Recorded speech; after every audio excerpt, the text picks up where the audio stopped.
can relax a while. Take some time to laugh and smile. Baby, we can do it. Baby, we can do it. It's the time to do it right. Do it, baby. Do it tonight. Baby, we can do it. It's the time to do it right. It's the time to do it right. Do it, baby. Baby, we can do it. It's the time to do it right. Do it, baby. Do it tonight. Baby, we can do it. Do it, baby. Do it, baby. Do it tonight. Love, I feel for you. You feel for me. One life is all we have to live. Our love is all we have to give. There are so many things for us to be. Let's take some time to be alone. It's the time to do it right. Do it, baby. Baby, we can do it. It's the time to do it right. Do it, baby. Do it tonight. Baby, we can do it. Baby, we can do it. It's the time to do it right. Do it tonight. Lay your hips and slow down so we can start to kick back. Do it, baby. Sit back and relax a while. Take some time to laugh and smile. There are so many things for us to see. It's the time to do it right. Life is all we have to live. Our love is all we have to give. Baby, we can do it. Baby, we can do it. Do it, baby. Do it tonight. Baby, we can do it. It's the time to do it right. Do it, baby. Do it tonight. Love, I feel for you. You feel for me.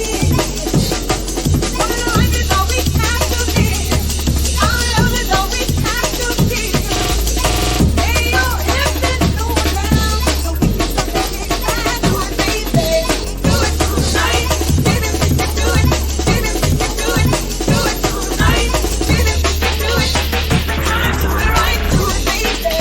Do it tonight. Baby, we can do it. It's the time to do it right. Do it, baby. Do it tonight. Baby, we can do it. Baby, we can do it. It's the time to do it right. Do it tonight. Baby, we can do it. It's the time to do it right. Do it, baby. Do it tonight.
Friends, do we have any friends?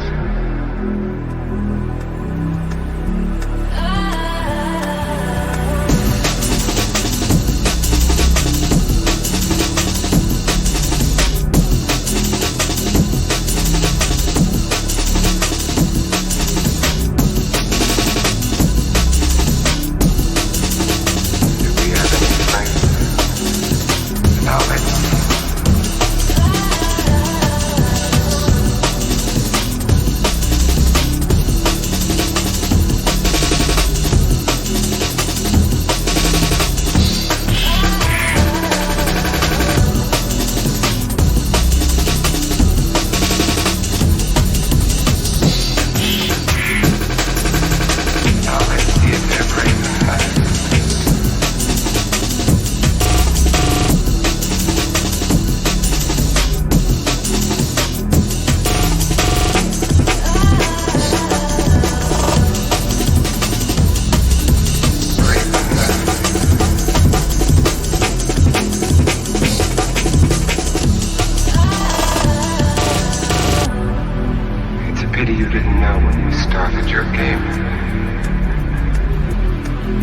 that I was playing to.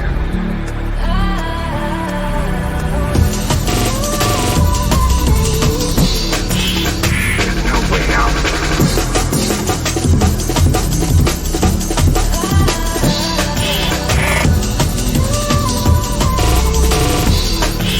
Nothing can get away. There's no way out.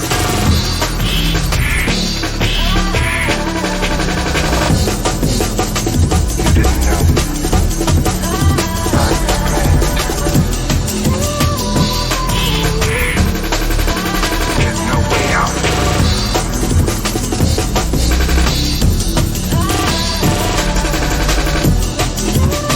Now let's see if they're ready for that. I was playing to.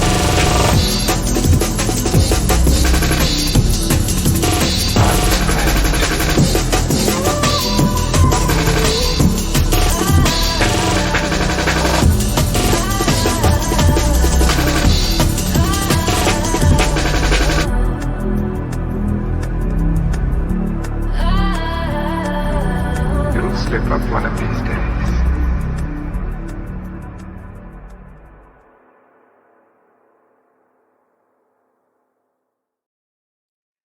Big up, everybody.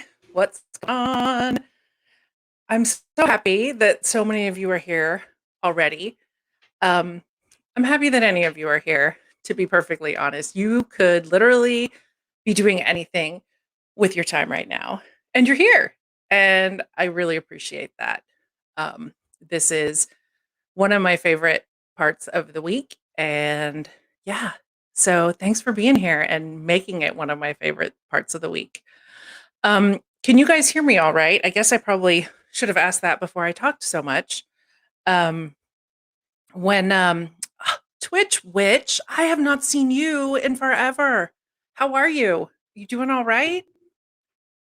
Miss you. Miss seeing your little face all over the place. Cycloptimus, good to see you. Excellent. Thank you, Father Fenris. I appreciate that. Guys, so glad to be here. So glad you're here. Oh, that's really good to know that the video feed is good. Let's talk about that. So, the last stream I did had some issues. I don't know what happened. Maybe I had too many windows open. Like, I don't, I run on a potato. So, yeah, I'm working on replacing it.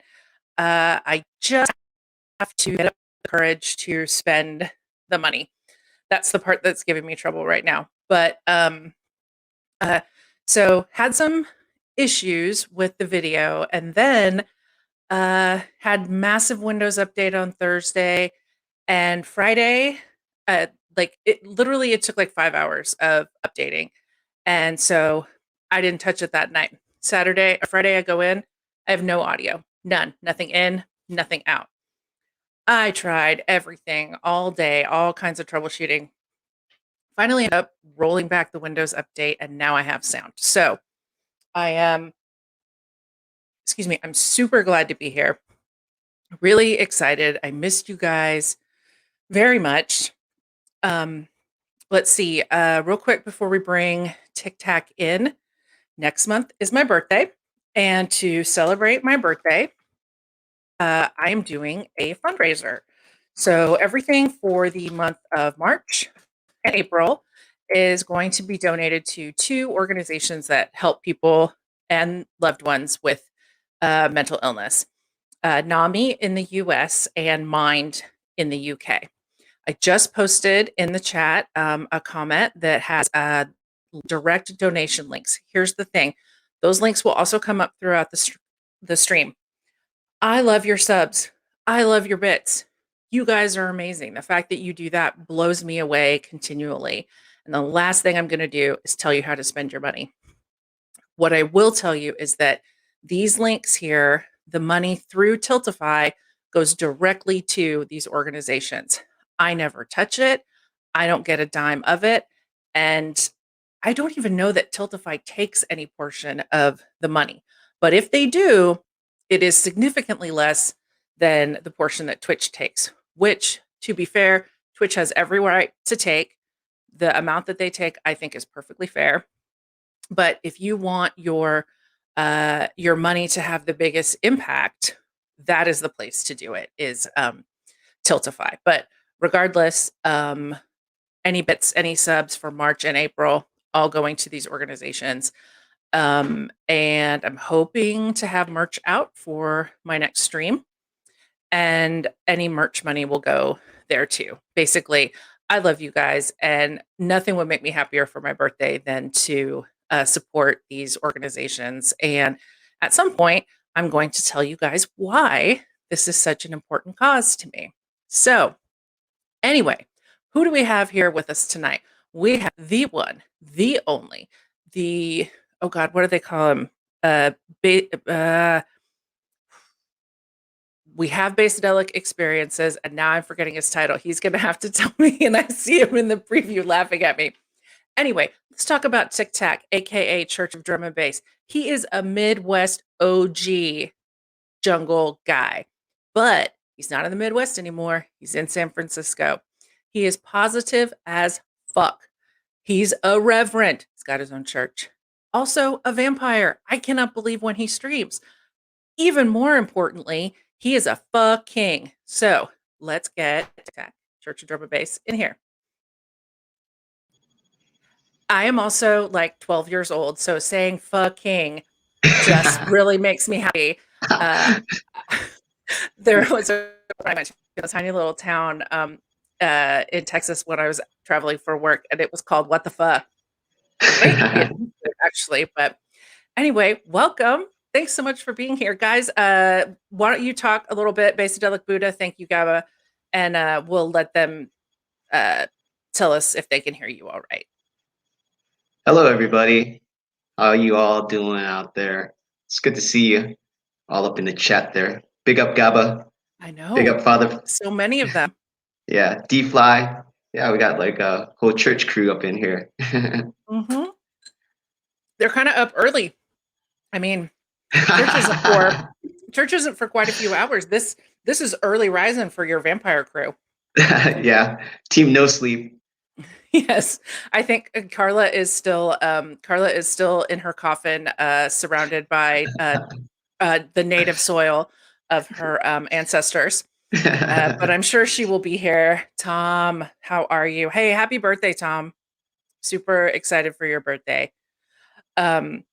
Okay, so nobody has said anything, so I'm assuming you can hear Tic Tac. Okay, is that right?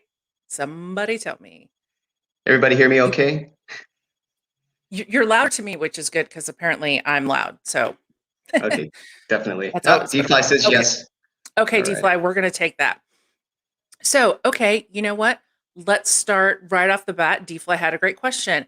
Where did the name Tic Tac come from? Oh, Tic Tac. Basically, that's pretty old school. It came from me like breakdancing and skateboarding back in the day when I was a kid.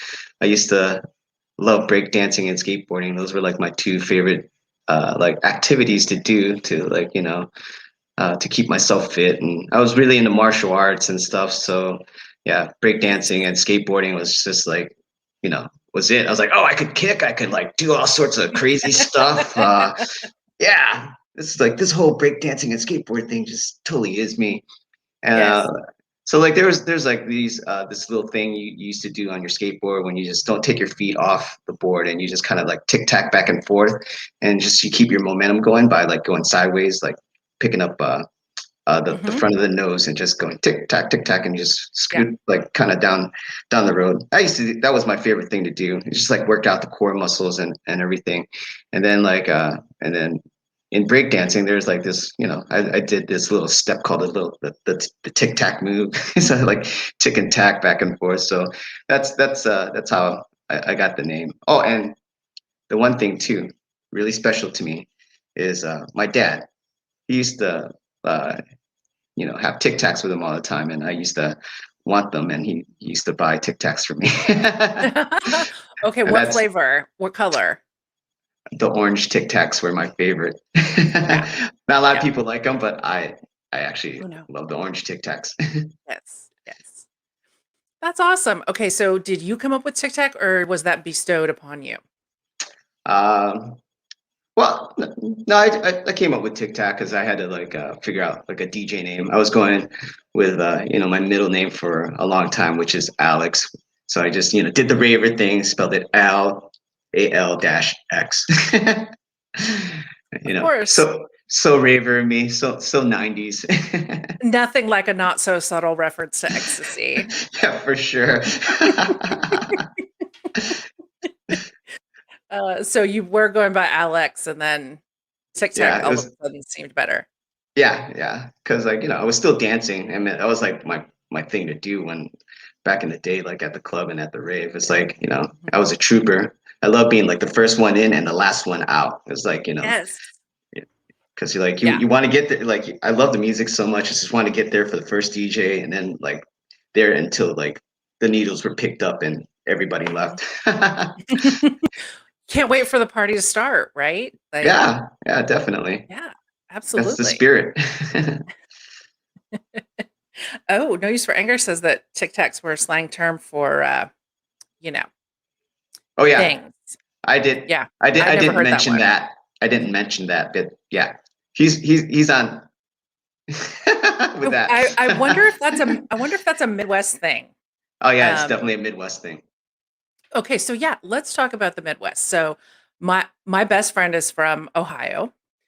We've had From the Annex on here, No Use for Anger, You're My Midwest Boy, which made total sense when I found it out, by the way. Like, Hmm. made complete sense. Um, I want you to tell me about, where in the Midwest and blah, blah, blah. But the biggest thing I want to know is like my experience with people from the Midwest is they're all cool as fuck.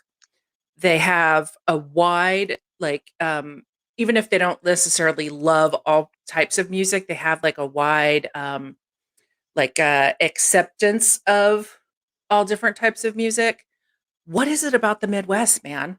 Like, I don't know. I grew up in Cleveland, Ohio, and Cleveland, oh, Ohio is actually like this pocket of like really, really like interesting music came out of there. I mean, we had like Nine Inch Nails come out of there. We had like some of Levert and like all these R&B like gospel singers that are really well known. Like Steve Harvey's from there. Like Drew Carey. Like all these all these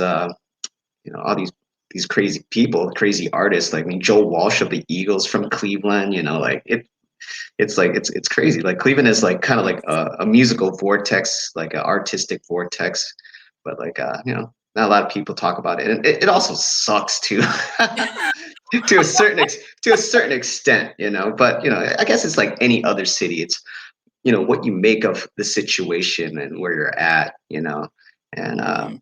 like how I grew up in Cleveland, or how I got to Cleveland was our family were like refugees from the Vietnam War, and we were sponsored by a church group, and we came to Ohio and uh, and everything, and grew up over there.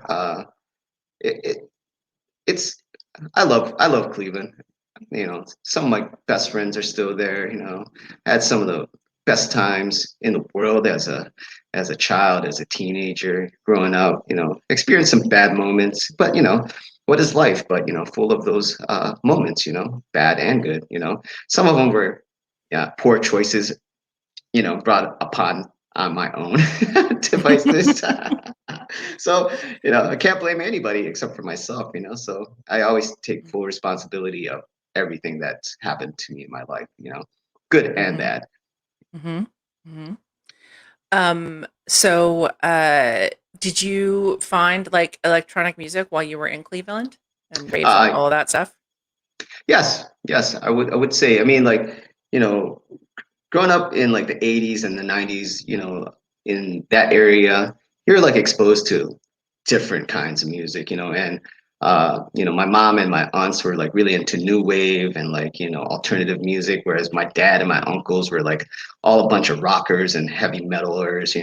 I gravitated towards hip hop, but then, there's this whole entire like potpourri and combination of music just going on in the house where it's like traditional, like Lao, Vietnamese and Thai music going on. Also, like my dad and my uncles also had their own band. They were like playing music and jamming downstairs all the time in the basement, like every weekend, just totally getting hammered, ripping like, guitar riffs and, you know, I got to, experience all that as a kid and, I gravitated towards the equipment, and, Mhm. and my dad actually like taught me how to like, mix audio on a 16 track mixing board when I was a kid, and also wanted me to play guitar and was adamantly trying to teach me guitar, but I wasn't into it. I was more into the drums and the bass and and vinyl records. Okay. And like I would say, how I probably got into electronic music was because of all that. It was because of all the mixes of the genres I grew up around, and you know, discovering like music on my own, which like was like like the industrial dance music. Like we're talking like about like Depeche Mode and stuff that gravitated towards and grew me into like liking like Front 242, like Frontline Assembly, Ministry, like when they were really like much more like industrial dance, and uh and then like and also like hip hop music, hip hop, and then just discovering techno afterwards, and then this crazy music that was coming out of England called hardcore music, which I was like, oh my God, this is like got everything that I love. It's got the break beats, it's got like fast beats, it's got bass, it's got like, MC, and it's got like pianos. So it was just this mesh of everything I loved about like electronic music. And then eventually grew into jungle and, Mhm. drum and bass. Wow. So what I mean, okay, so if you found it when hardcore was still happening, I mean, what we're talking like 93 or before? This was around like 91 Yeah. when I was really getting into it. It was 91, 92, and I think Nice. 92 was like pretty much the height of like of my discovery, and from that day on I just knew where my path was in the music. Mhm. Love that. Okay, so but how did you find out about hardcore? Because the world was not as small by the internet then as it is now. How did you stumble upon this? So two local DJs that I pretty much knew from hanging out in the Cleveland music scene, which was Rob Sherwood and Mike Philly, and they used to do this like kind of like club night or like kids club night, under like well it was kind of like 16 and up, and and they would play like all this different music, and those guys would have all the stuff from the UK, and they would play it all the time, and that's what sparked my interest, and I eventually like graduated into sneaking into the older clubs so I could go and listen to all that music. And another influence was Kevin Bumpers, and they had like a Friday night where all three of those DJs played, and they all played like just the hardcore, tunes coming out of the UK, and that was like probably uh, 91, 92. But I was, seeing Rob Sherwood and Mike Philly like, at the club dancing, for the teen nights, like in like 89 and 90. But like I knew those guys from like when I was a kid because we would all go to the same like hardcore punk rock shows and all the alternative and industrial shows because and they all knew me as that little kid, that little runt that just causes a ruckus all the time when he's everywhere. And I was always full of questions. I was really annoying because I wanted to know everything. I can relate to that. If it had been a chat room, I might have been banned. Um, um, how were you annoying? Like, what trouble were you causing? Oh, I'm a little spaz sometimes. I'm just like full of energy. Like I'm just hyperactive, and when I'm like enthusiastic or passionate about something, I'm like all in. Like I just lean in and just full of questions and be like tugging at your coattail. Hey, can we hang out? Hey, I got a question. Hey. Love it. Love But it. that's your curiosity. You want to learn more about things. So I mean, Absolutely. Well, it sounds like you found yourself with the right people tugging on the right, shirt hems. correct. They didn't gatekeep you into abandoning it. Um, did you or were you a raver? Did you go to raves at some point in this whole discovery period? Oh yeah, I was a hardcore raver. I like you know uh actually Rob Sherwood and Mike Philly, they did start, they started doing raves in Cleveland, and they were like really underground, like, warehouses and stuff. I think a couple of the shows that I saw them do like feature like Joey Beltram, like Two Unlimited. It was like Two Unlimited and Joey Beltram on the same lineup on one of their shows. I saw like Yes. Adam X and Frankie Bones. Yeah, like I saw Prodigy open up for Moby. That was incredible. That was like 1992, and that was like and also that was like my first ecstasy experience, and I still remember that whole entire show. Like Mhm. in the back of my head, it was just amazing. Yeah. Yeah. Wow. Good timing there. Excellent choice. Yeah. But Cleveland had a really, really great like electronic music scene back in the 90s. I mean, we had the Smart Bar and Liff, along with um, church Sundays at Metropolis. So like we're talking like on a Sunday night in Cleveland, Ohio, you would have 1,200 to 2,000 people just dancing their asses off to like techno and like hardcore and stuff in the early 90s, and it was amazing time. I mean, I wasn't old enough to get in the club, but let's just say I knew enough people from the underground music scene that they all snuck me in. Everybody knew that I was underage because they all knew me since I was like 14. So they all knew how old I was, but they Yes. understood that I love the music a lot, and also uh, I've always had really good psychedelics on me, so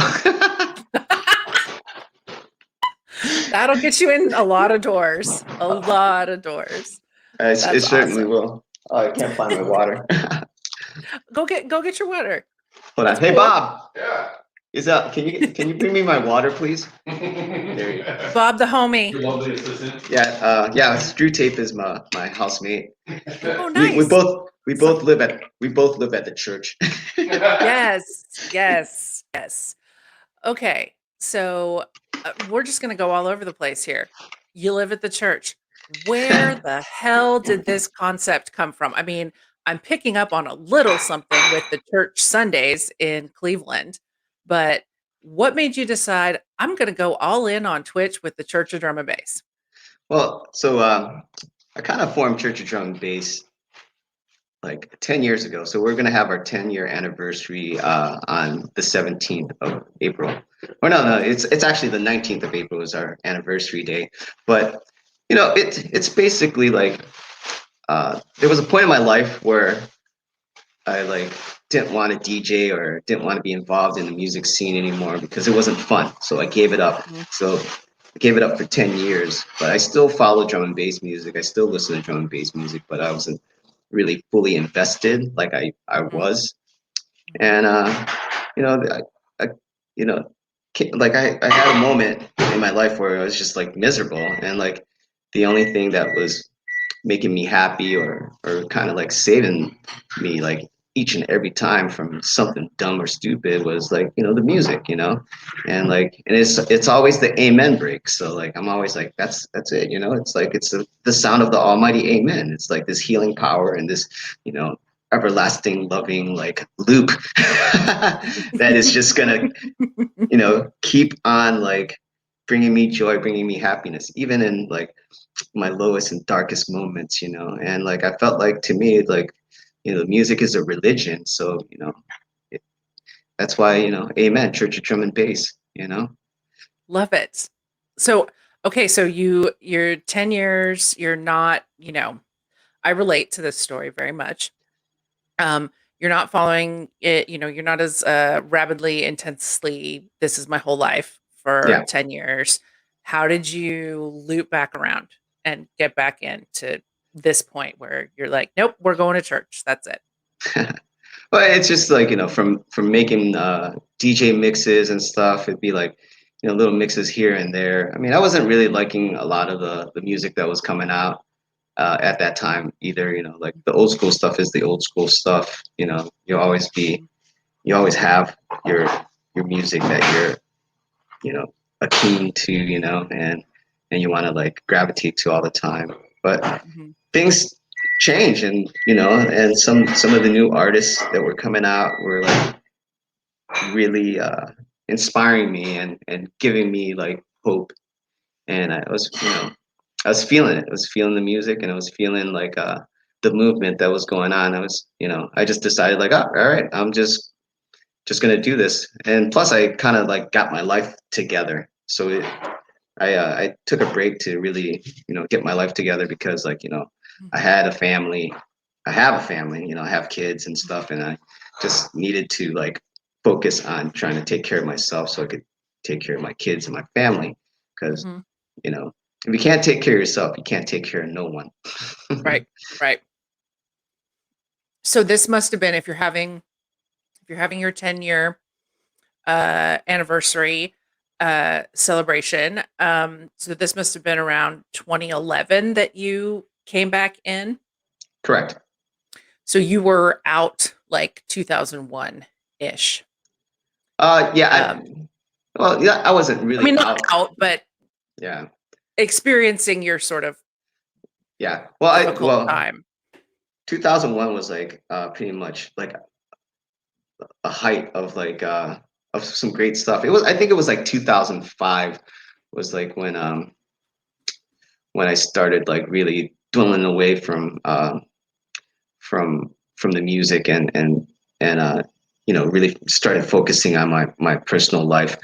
2001 was a great year, like spectacular year. It was like I was nominated and won Best DJ of the Year. Like I I was doing stuff with Billboard Music. And then I was doing really well with like all of my drum and bass nights and my event productions, and trying to like nurture the Cleveland drum and bass scene, and pushing it along.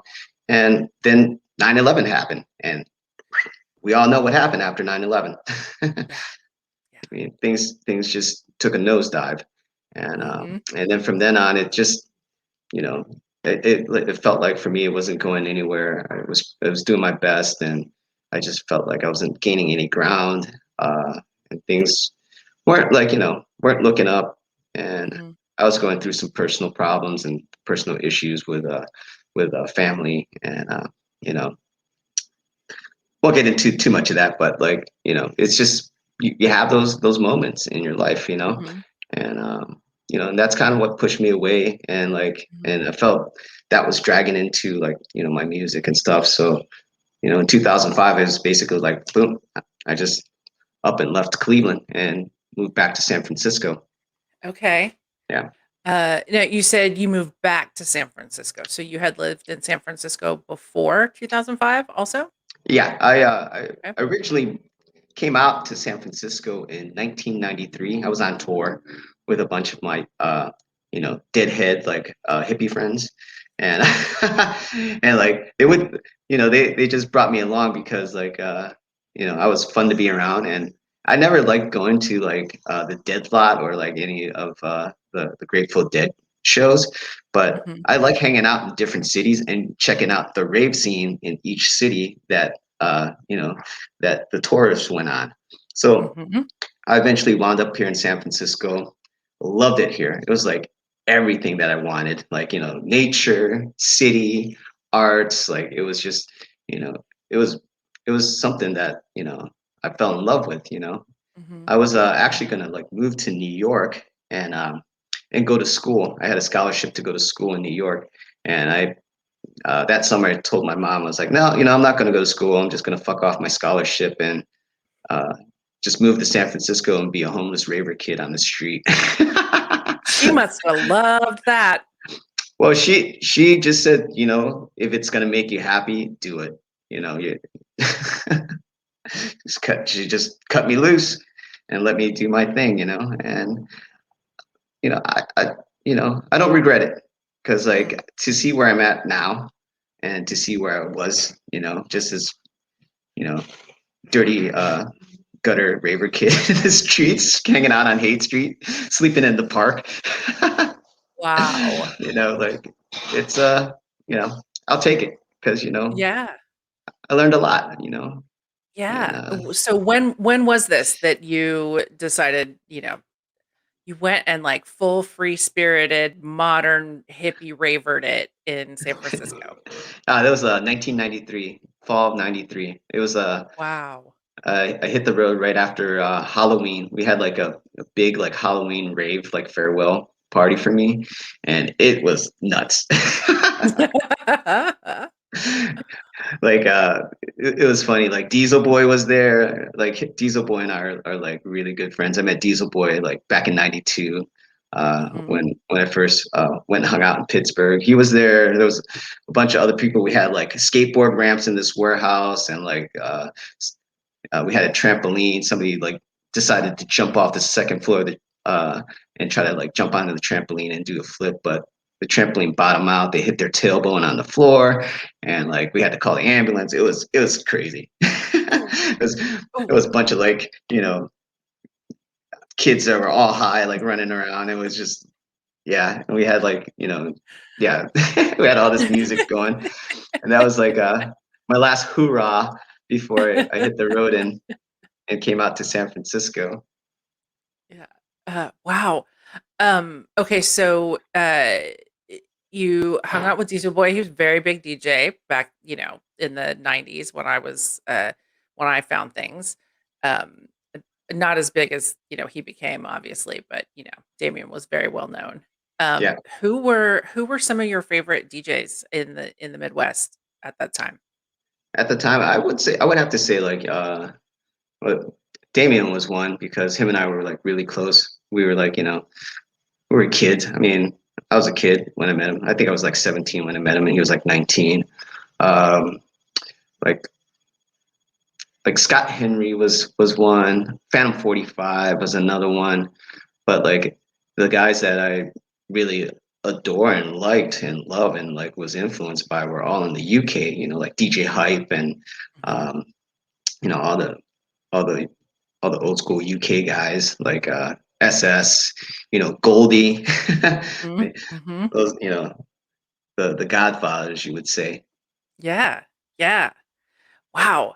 Um, so okay, you go to San Francisco, you're living like the wild, untamed, untethered, hippie raver life. Um, what were some of your like best experiences, doing that? Like what did that allow you to do? Like as far as obviously the freedom of no rent and probably didn't have to work as much and all of that. But tell me about that experience. What was it like? It was good. I mean, the thing I always have is this self belief in myself. So I knew like I wasn't gonna live on the street forever. So I Mhm. eventually got into like this small little kind of like tiny room for like $70 a month. Like got a job, went to school, and still was like a crazy lunatic raver kid, like out in the streets of San Francisco trying to uh, convert everybody to jungle music.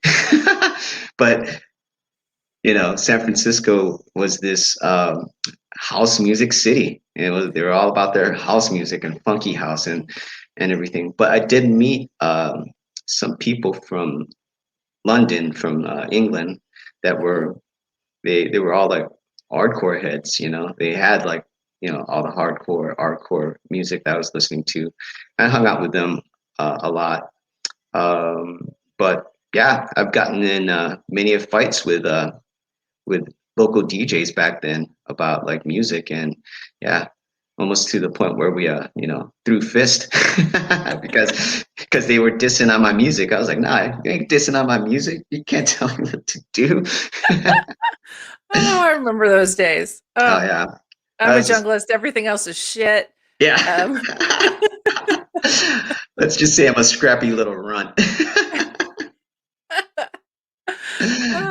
so were you DJing at this point, or you were still, just I mean, not just that diminishes the very important role of, the kid who comes and dances and brings the vibe. Were you Yeah. DJing at that point though? Oh yes, I was. I was DJing. I Okay. was well into. I think I started DJing when I was like 16 years old. I mean, I always had this like, you know, affection for vinyl and touching vinyl and playing with vinyl because I think it all, you know, comes from like my dad saying, "All right, you're not allowed to touch these turntables or these records." So when my mom and dad were at work, I would play records and The allure of the forbidden. yep.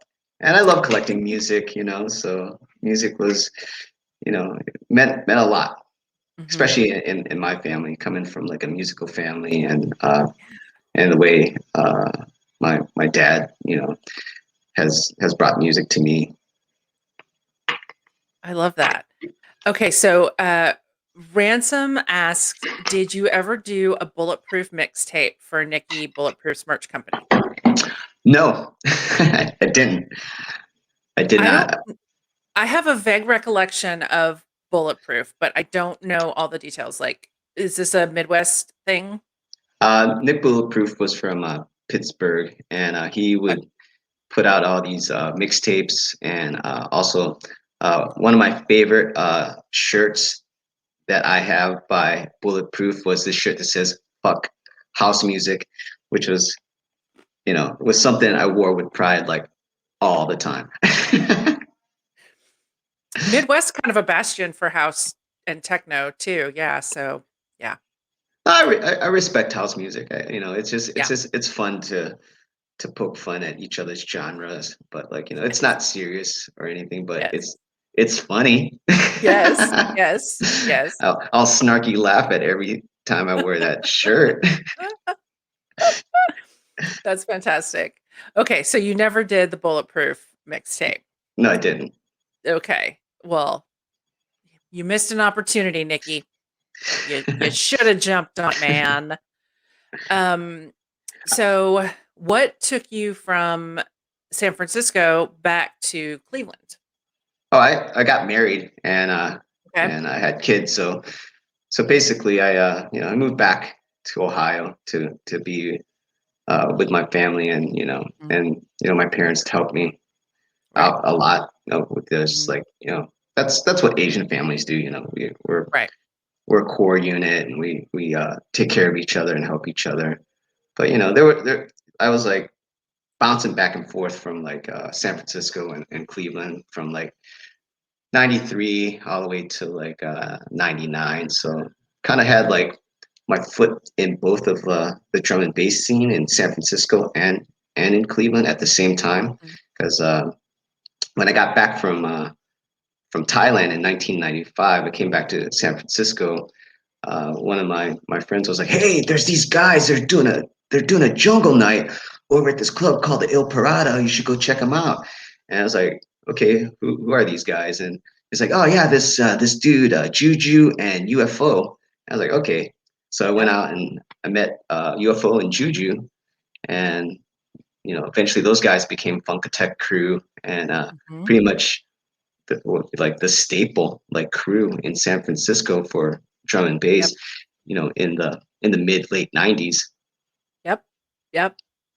I was hoping that you were there for that part, because I mean, even in Houston, I was hearing about, San Francisco, and uh Was UFO involved with Green Label? I can't remember, but I know Green Label was out of San Francisco as well, I which think I think he did some tunes for them. Mhm.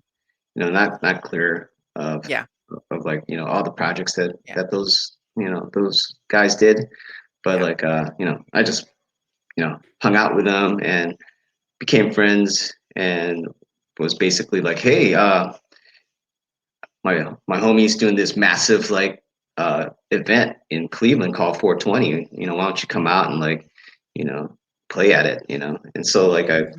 I was able to like reach out to him and during that time and get him to come out to like Cleveland, Ohio to DJ. So it's like back and forth like Right. the whole entire time. I mean, looking back at it, I'm so happy I lived that life. Yeah. More experiences, right? Yeah. Because the US is so spread out. Like Oh yeah. every scene is similar, but every scene is so different too. Yeah. They all have such unique things about them. Um, okay, so uh you're straddling like both of these places. Um, you said that you started that you were producing events at some point. How did you get involved in that, and what was that like? Well, I was, I love like doing my own events, as a kid because nobody was providing the venues for you. Like, none of the older guys that were established in the nightclubs were going to give me an opportunity, um, and underground raves, weren't a thing. So Mhm. I basically like went to my friends like, "Hey, I got turntables. We could use my dad's sound system and we could have our own party. Fuck these guys. Let's just do it ourselves, I mean, that's a whole DIY thing when you're a kid. Yep. Like, nobody's going to give you an opportunity. Well, hell, I'm going to give myself an opportunity. So like Mhm. that's what I basically did with like, the homies, we just got together and just did it, Nice. and then also like it helped that I was also like apprenticing at this like laser light company and the owner of the laser light company was this crazy wacky doctor that like he really loved me and he was like, yeah, you could totally use our warehouse to have little raves. And That's a hookup right there. well, I explained like he's like why he asked me like why do you like this music and why are you like he asked me all these questions like well it's got like all these things that involve and he was like a big, firm believer in technology and stuff. I mean, like he explained to me back in 1992 what fiber optics was going to do. He basically pulled out a strand of fiber thread and was like, Mhm. "One day, kid, all the world's information will be streaming down this little glass wire on a laser." And I'm like, "Whatever, old man, you're crazy." And Oh. And you know what? I'm happy I have fiber in my house.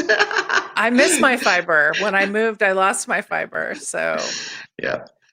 big up Dr. Guy, warehouse Dr. Guy, wherever you are. Uh, You saw uh, the his future. his name is Dr. Harry Curtis.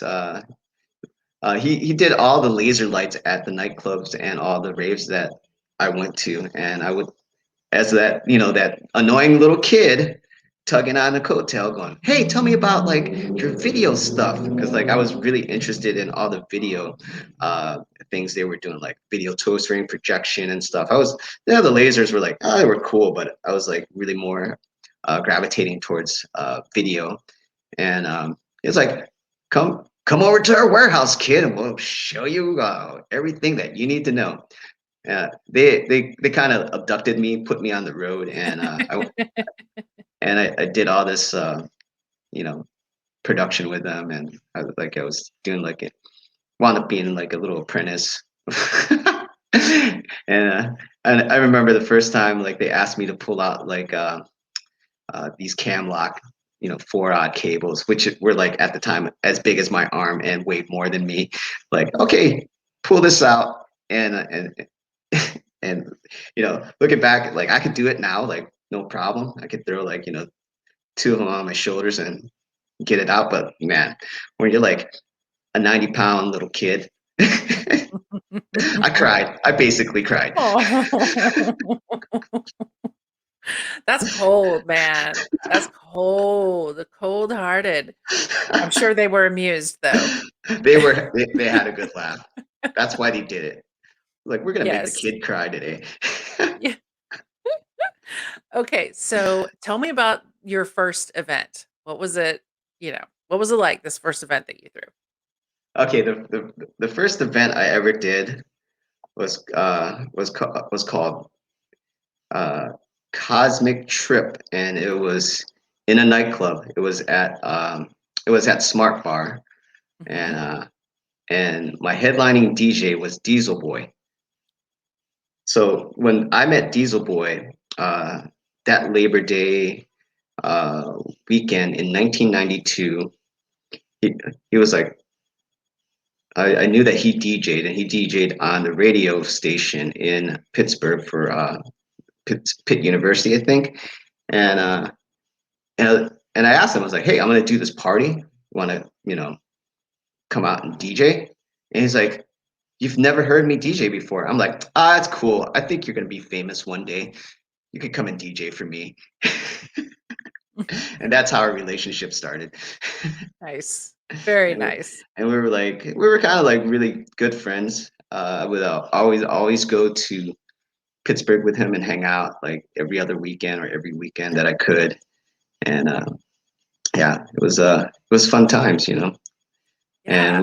we're all like tied into the PB Clee, which was the Pittsburgh Mhm. Cleveland rave connection. And it was like, Yes. if there was a rave in Pittsburgh, all the Cleveland kids would go there. If there was a rave in Cleveland, all the Pittsburgh kids would come there. It's like it was a back and forth thing for a long time in like the early '90s, and it was a lot of fun. It was a lot of fun. A lot of traveling. We traveled a lot back in those days. Like, you know, Yes. we'd go down to DC and Baltimore and like, party and rave there.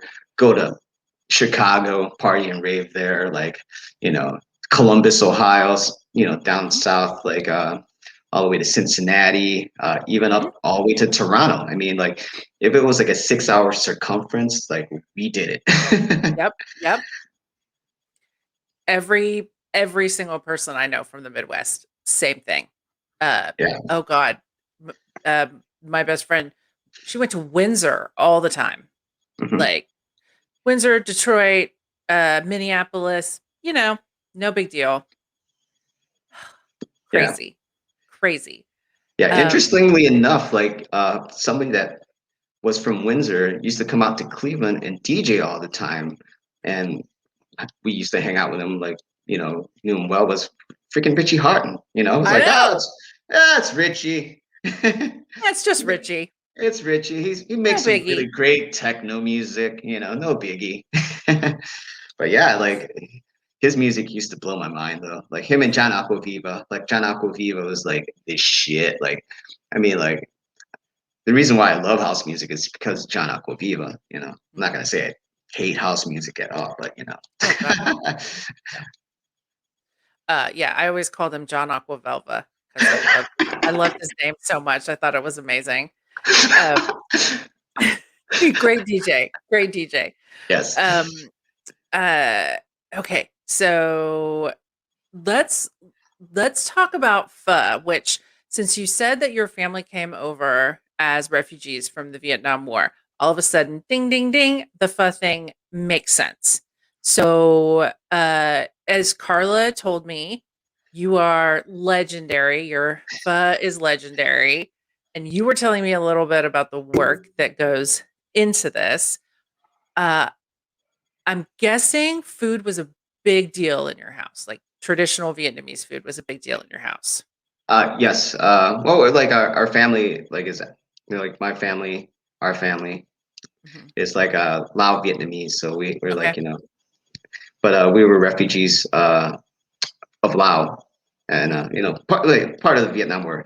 Long story, but don't want to Yeah. get into it Yeah. because Yeah. it's just another another thing. Yes. Growing up, I'd always get into a lot of trouble because of that damn skateboard and my punk rock music. So so I would get punished and I would have to stay home all the time and make sure, and my mom would make sure that I would do my homework. And the only place I could do my homework was in the kitchen. So I just like breeze through the homework. I didn't care. I was like, this ain't nothing. It's just school. Just do the homework and it's done. And Right. then I think, I would think I'd just get off the hook and I'd like be able to go and do whatever. Nope. Basically had to help my mom and my aunts cook and clean. So that's how I learned how to cook and I learned Mhm. some of the recipes. I'm glad I did because Mhm. it has helped me now because I can feed myself. And Yes. she always told me that it's like, look, I'm gonna teach you how to take care of yourself. I'm gonna teach you how to cook because looking at you, you're gonna probably be single a lot of your life. And, Wow.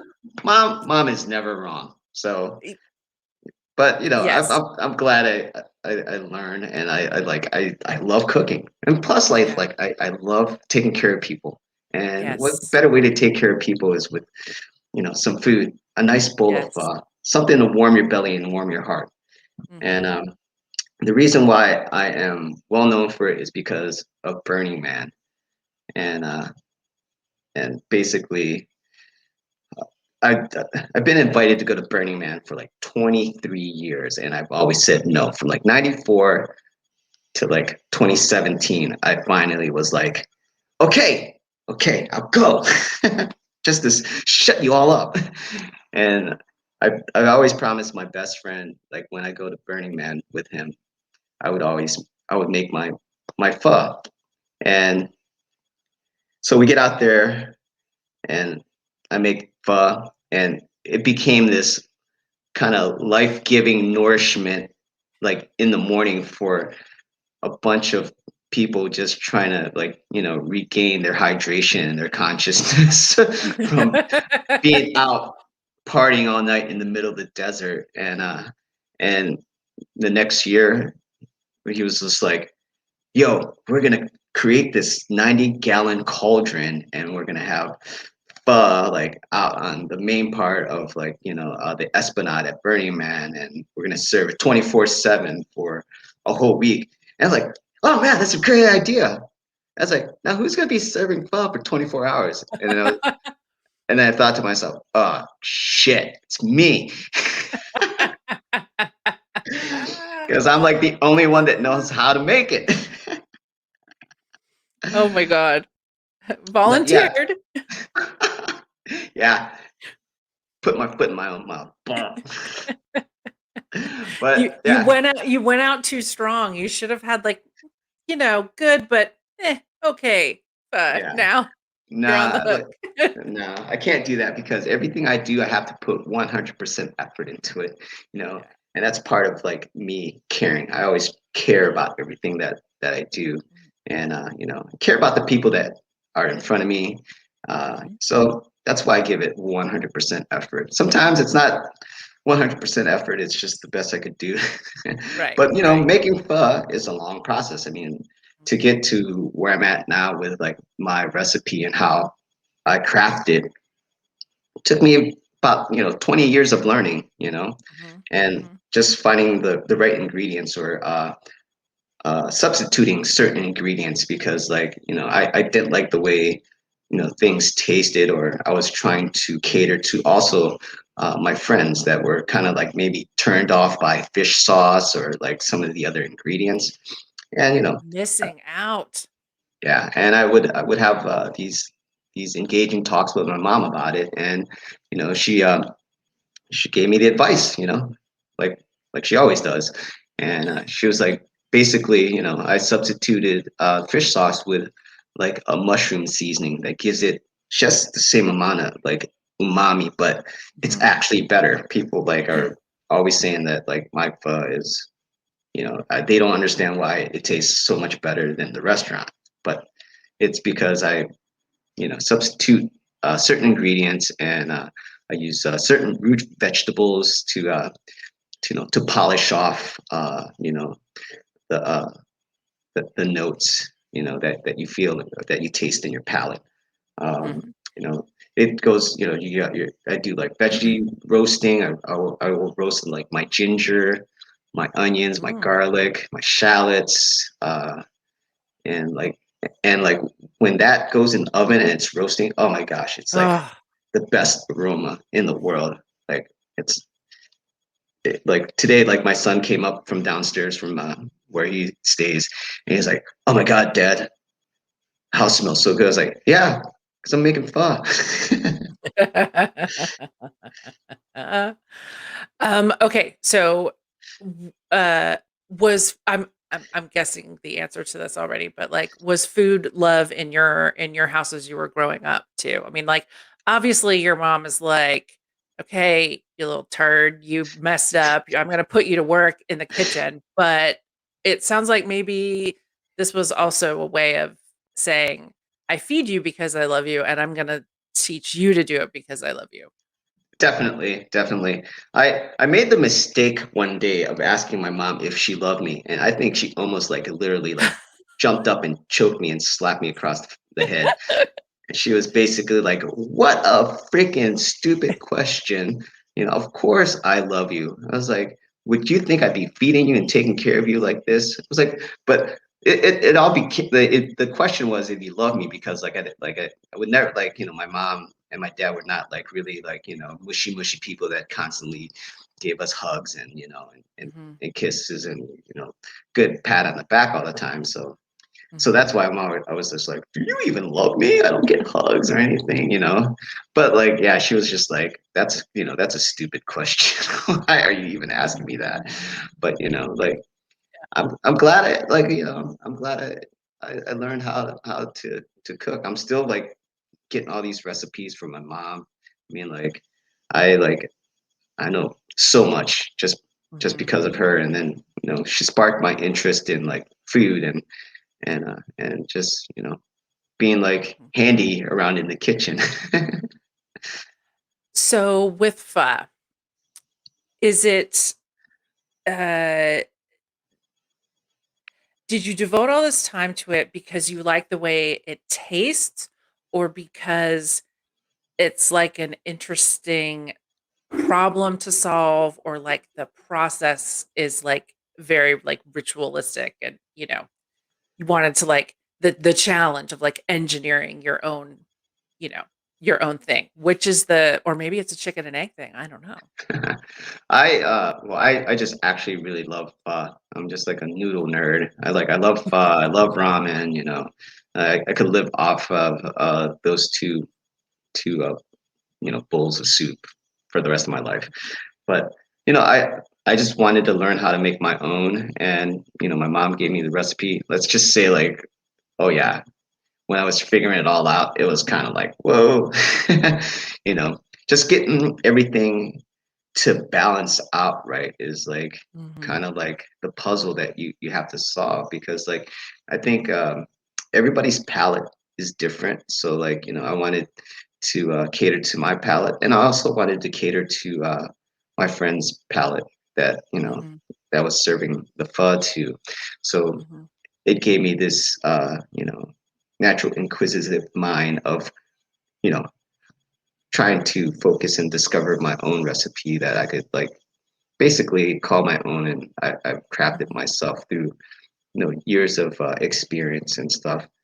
All I know is I have this vegan pho recipe that everybody is dying and like would kill to have, and my best friend says you do not give out the vegan pho recipe. Do not teach anybody. I was like, why? It's supposed to be shared. He's like, and like, and he's not a vegan, but like, I guess, it's, you know, I feel it's like like, in San Francisco, you could make a mint on vegan pho.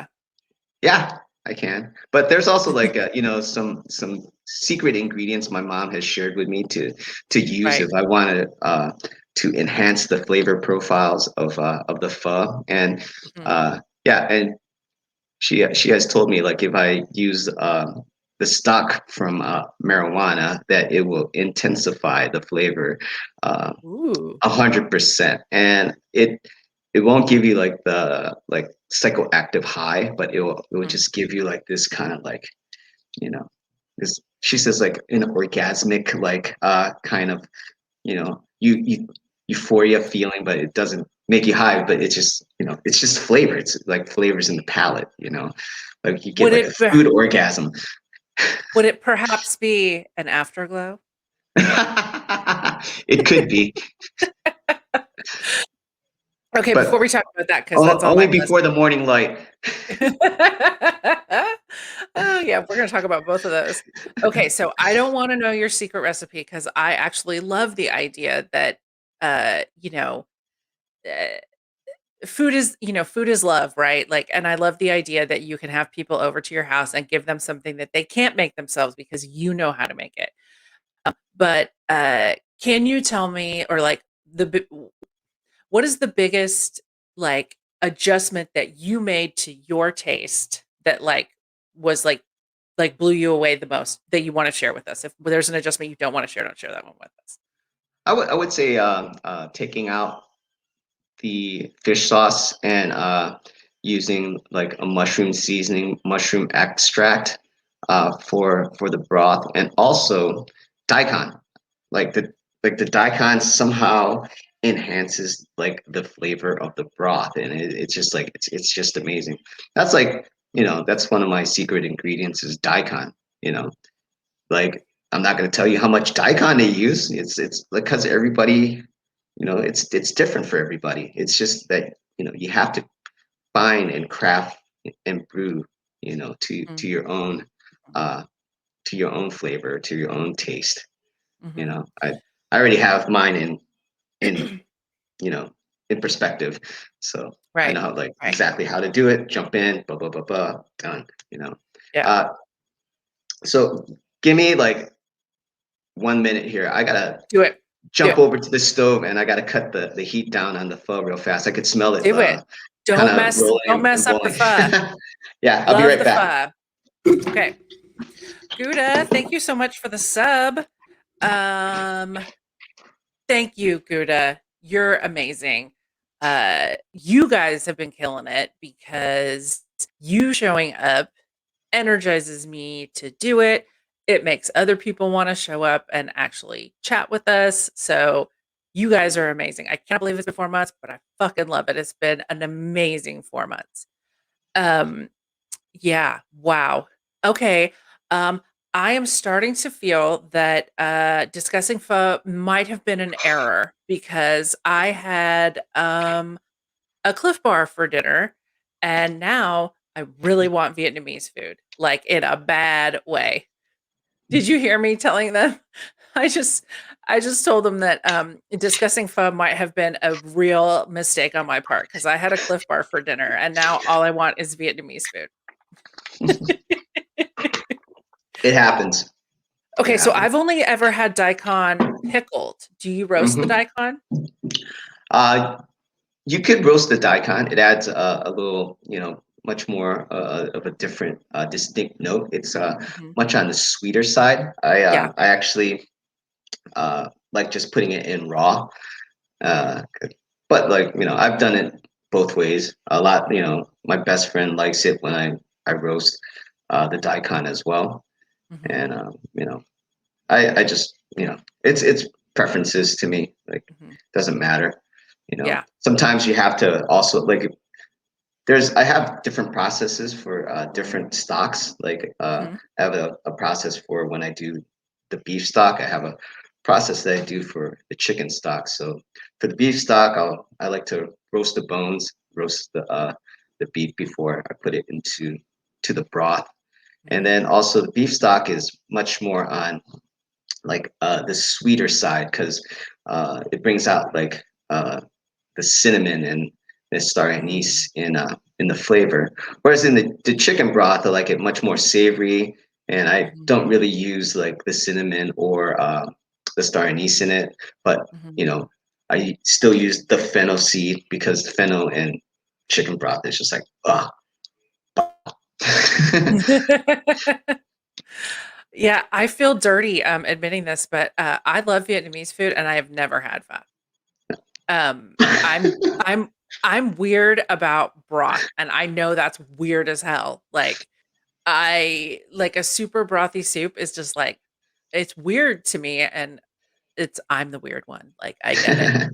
Um, but now you're making me go, I ought to give this a try. I mean, and it always looks amazing, right? It always looks totally delicious. Did you see Gouda? Yeah, I totally saw Gouda. Ah, ah. I love you, Is it an Gouda. I love him too. Oh my god. Wait, I have to know, is it an unsub because I've never had pho, or is it an unsub because I'm not into broth? Oh, I love Twitch. Oh my god, this is the Um, best community ever. I don't care what anybody says. I don't care how much fun any other community is having. This is the best one. Oh, definitely. never had pho. Well, put a donk on the pho and I'll try it. Ah, man. Okay, so besides pho, what do Hmm. you like? What is your other favorite Vietnamese food to cook, or Laotian food, whatever? Oh, I love making lap, which is kind of like kind of a beef salad, a spicy beef salad. Uh, Ooh. chicken, chicken, beef. Like I can make it. My mom taught me how to make both. That's the other one I like to make. I don't know. All the other dishes I like to make are all soup based. I have this Okay. coconut curry chicken soup that Yes. that I love to cook. I love cooking steaks. Mm. Uh, there's another dish I mastered during quarantine, which was like garlic noodles with shrimp. That my son absolutely loves that. We were going to like all these Vietnamese restaurants, and that would be on the menu all the time. And I like taste it, and I was like, I bet you I could recreate this. And I worked on it throughout quarantine, and I think I got it nailed. Okay, you have me right there. I'm like shrimp on it in all the way. Um, Yeah. I never met a shellfish I didn't love. Um, yeah, no, I asked because someone asked me recently what my favorite food was, and I was like, oh shit. I was like, okay, banh mi. Like that was like the first thing that popped into my head because I do really love banh mi. Haven't found a good Yeah. place to have it here in Austin yet, but uh, banh mi is Uh, like it's I all need the to come and amazing visit things. and change Yeah, that. yes, please, because I can get the bread, man. Like bread is not a problem. It's everything else. Now uh, Houston, there were Oh, like a billion places to get an amazing banh mi or any mhm. other amazing Asian, any culture food that you want, because Houston Yeah. is like massive. But okay, wait a minute. Like, did you see this? Ransom, I don't know how I feel about this, man. This is uh U Street Music Hall in DC used to sell a pho hot dog. What the pho? I No. can't. Have you heard of this? Mm-mm. I could Tic Tac? imagine. I could imagine what it could be. It could be like the fuzz seasoning, Mhm, maybe with beef stuff in a casing. Am I mhm. am I right, Ransom? Is that I don't know. I gotta now. I'm curious to go and find out in DC. Okay. I got some homies in DC. It's Oh, man, DC, good experiences in DC for me. Okay, so he says, "Beef hot dog cooked in pho broth, but topped like a banh mi." I was gonna say, like, a Ooh, banh mi style hot dog. Yeah, I could see that. interesting. That sounds super delicious. Now I gotta go hunt that down. Call Right? up. Well, you know how to make the broth, you just need to find a good dog and, there you go. Mm. I've done that before where I boiled some sausages with some kale and stuff, Ooh. so I could see how all the flavors could meld right into uh, the hot dog or the sausages. I love his comment on this. It sounds wonky, but it was good late at night. So many foods fit that category, right? Like Yeah, had a little bit definitely. to drink, not ready to go to bed yet. What let me Ready for get some more drum and bass? Yes. Let me go to a fast food place and get a deep fried taco. Oh man. Oh, no, no, I can't do it. I can't do it. But no, we've all eaten weird shit at late at Yeah. night.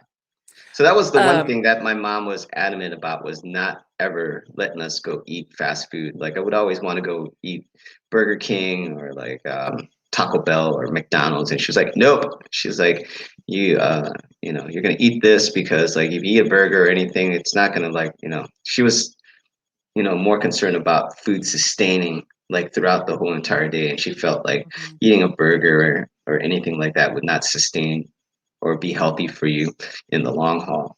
And again, mom's always right. well, and I'm sure too that it wasn't just the food that sustained you. Your mom wanted to sustain you with Yeah, the love and like the energy, that she put into that. I love that. That's so cool. definitely, definitely. Beautiful, beautiful thing. Okay, so your mom talking about this using the marijuana stock to take your pho over the top and give you that warm, pleasant afterglow feeling. Okay. Let me just like say this. So uh I have caught you many a morning when I am just getting up, like at 4 o'clock in the morning, 5 o'clock in the morning. I like to do a lot of things in the morning, so I get up stupid early. Some days I roll in there and it is like, whoa, we are like on. This is like main floor, radical, like hard shit. So like I'm thinking that's like your vibe, right? And then all of a sudden, like e- Poppy drum and bass gets a bad name. I'm like, all that shit is poppy, man. Tour is poppy. Fucking foghorns are poppy. It's just popular with other people. Um, but yeah, like we go from like rah, rah, um to Afterglow, which is like smoke and lasers, love and ravers. I mean, don't get me like I love this song. Like I'm stupid in love with this song. Like I'm writing Mrs. Afterglow like in my notebook for this song. Um, but it was unexpected. Tell me a little bit about that. Okay, so I really love that song, and there's a bunch of tunes I just really love, and I could feel like if it pops up in my playlist while I'm digging, and I could fit it in, I'll fit it in. And so it was this inside joke between me and my friends, like, because they always made fun of me every time I did that. And Mhm. then they got to the point where I didn't do that. And they're like, oh, wait a minute. It's not a proper Tic Tac set if you don't play Afterglow. So it was just this. And then it just became me trolling them all the time when they were in the room with Afterglow. So like if I'm scrolling through and or if I hear it and I think it's in key with what I'm playing, even if it's the hardest, neural like Yes. song that is dropping, like if I could fit it in there, I'll fit it in there. And like and the way the drums twist in there, I could blend and hide those Mhm. drums behind some busier drums or Mhm. there's certain ways that I could, you know, do the frequencies where Mhm. the vocals will sit right on top uh, of the song that I'm currently playing. So I really love teasing it in and never dropping it because like You do. You're a big jerk for that. You do it all the time. I mean, it's mad skillful the way that you do it, but yeah. But I like doing that with a lot of vocal tracks because like if people know it, I will just drop it just mhm. to just to put a little accent to what I'm doing because it's Yeah. fun. I I am literally singing along in my head when Yes. I'm or like if I like if some like random like like I love doing original Nutta. I love doing Mhm. incredible. Uh, Flick the switch. I think you've seen all the little notions, Mhm. Afterglow. I got tons of like vocal like drum and bass running in my head constantly. Yes. And if I Yes. could fit it in or slide it in or sneak it in there, and just tease it, like I'm gonna do it. I'm gonna do it because it's fun. It's fun. It's fun to troll your audience with with all of it.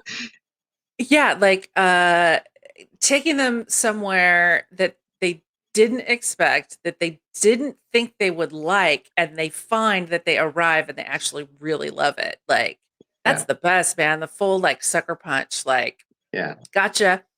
yeah. Um, I plus think I'm like, there's no, this go ahead. one time. There's this one time. I think you were tuning in for the first time, and I was like, hey, I was excited that you came by, and I'm just in the process of mixing, and freaking Slip and Slide Suicide comes up in the playlist. I was like, that would totally go perfect with this right now, and probably Curly would know this, and I just slid it in there, and I was like, damn, this sounds pretty darn good. And it's always those like sudden surprises, because like that's like a song that I totally love, that whole Koshin album when it first came out. I love that whole album, like Empty Skies, Haiju, Slip and Mhm. Slide. I mean, that like, you know, The I've swing on those drums is yeah, just, oh, so good. yeah. So And I love playing full vocal versions of everything because like, I don't know, I just like to sing along to stuff. I'm I am perhaps known for my love of spewing the words out in capital letters. Um, I'm with you. Plus, I do like the unexpected sort of. I love that you do it because I like the sort of okay. Here's this really pretty, soft, all about like beautiful, lovely things, vocal with like the meanest, dirtiest, nastiest, rudest, neuro underneath it. It's a way to actually get me to tolerate more neuro too. You sucker punch me too. Like I'll fully admit it. Like absolutely. Um, But there's that balance. There's yeah. beauty in destruction. Yes. Yes. Well, and as you said before, life is ups and downs. Correct. And uh, for me, I think some of the most beautiful moments in life, I think humans are fascinated by it's not melancholy, but there's a word for it that it's like that state of like something is sad, but it's also beautiful and like we're like weirdly drawn to that. And I think music can combine that um,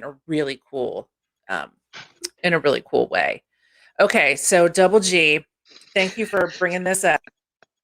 Okay, so we talked about Afterglow. Got to talk about Morning Light. What is the deal with Morning Light? Like, how did this become a thing on your stream? So how it became a thing was basically, I was the that day I was going through like all my folders, and I was looking at tracks and seeing like what I had, and I came upon that Morning Light kind of bootleg remix, and I was like wondering, it's like, was this the bootleg remix that KC gave to me, or was it another remix? And I looked at the date when it was added. I was like, oh, it was added last summer. So I was like, okay, I haven't heard it like yet. So I just put it in record box, chopped all my cue points to where I needed to, and then just basically get it ready for that evening. And I was like, okay, I'll just drop it. I basically dropped it, and I was like, oh, this is pretty damn good. And then rewind, and then it was like more than one person pressing the rewind button. So like I made it like, okay, so I have to like accommodate for all these rewinds. So I would just let it, you know, get it from the start to the drop, and then I would just rewind, and it just became a thing. And I was like, okay. And then everybody just was just trolling me with the rewind button, and I just went with it, and we were just having a good old time. And I just didn't know what to do, and it just became a thing at Church of Drum and Bass. This is fantastic. Uh, no Use for Anger said he was there. It was legit his first day. That's an impression, man. That's an impression. Like the people who found Gouda in the middle of the donk the birth of the donk phenomenon, those that stuck around, they're the homies, man, like for real. And this is my favorite. Huda says, Tic Tac said he was going to raid me at 3 p.m. 3:45 rolls round, and someone pops in chat saying, he'll be with you in a minute. He's just rewinding Morning Light for the 16th time. It was legit. I had to start telling stories because so I would share stories about like I don't know, just whatever I could think about.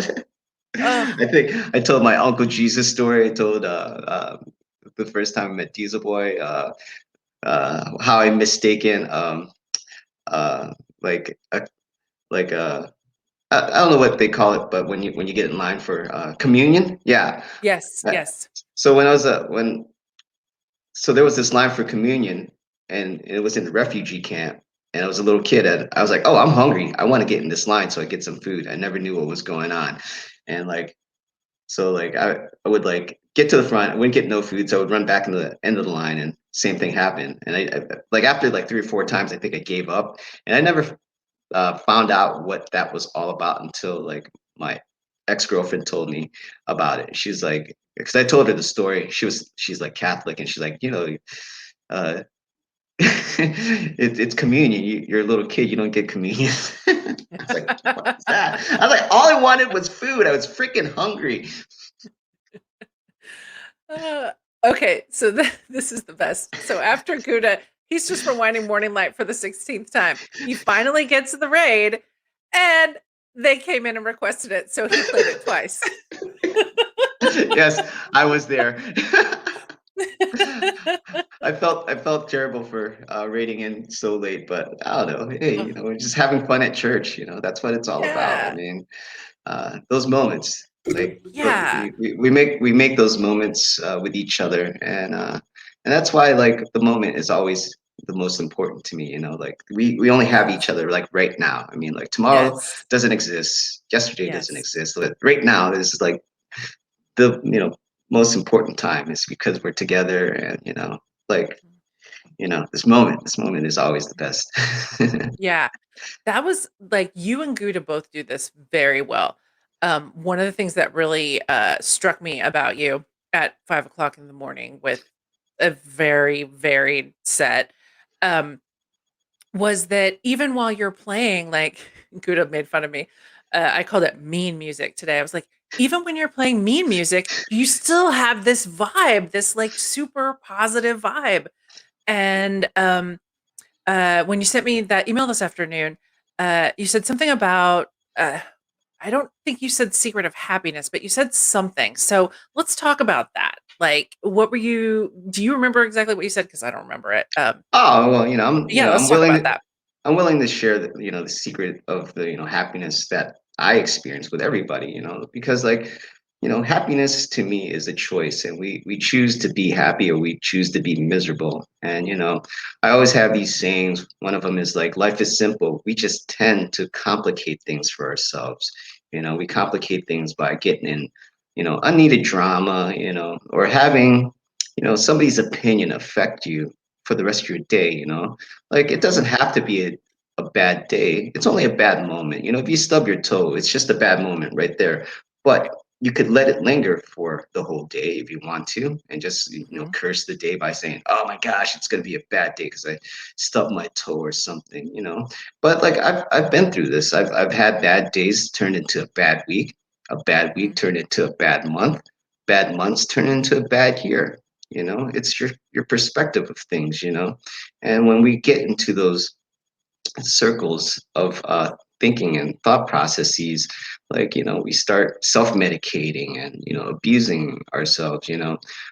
That's one of the reasons why I had to stop drinking and smoking this year, is because I realized like my health is diminishing. Like I mm, was like I couldn't drink alcohol anymore because I can't process it. I was breaking out in really bad highs, and like and then smoking, I thought I was getting COVID because like my lungs were hurting from breathing. I was like, dummy, it's because you smoke too much freaking weed. yeah. So, so. choices in life, you know. Sometimes you gotta give up something in order to gain something, you know. And that's the art of happiness, you know.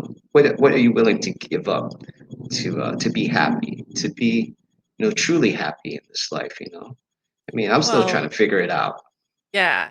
And it's not even so much about like what are you willing to give up? It's about like what are your priorities? Like what are the things that are most important to you and are you spending your time on things that are moving toward those important things? Because it's I mean there's so much to do, right? Like it's so easy to get distracted by so many good things, but they're not the things that are moving you toward, you know, Yeah. what Oh, is trust most me, important I to get you. distracted every single day. Like I'll be like, oh, I gotta do this, and then like squirrel.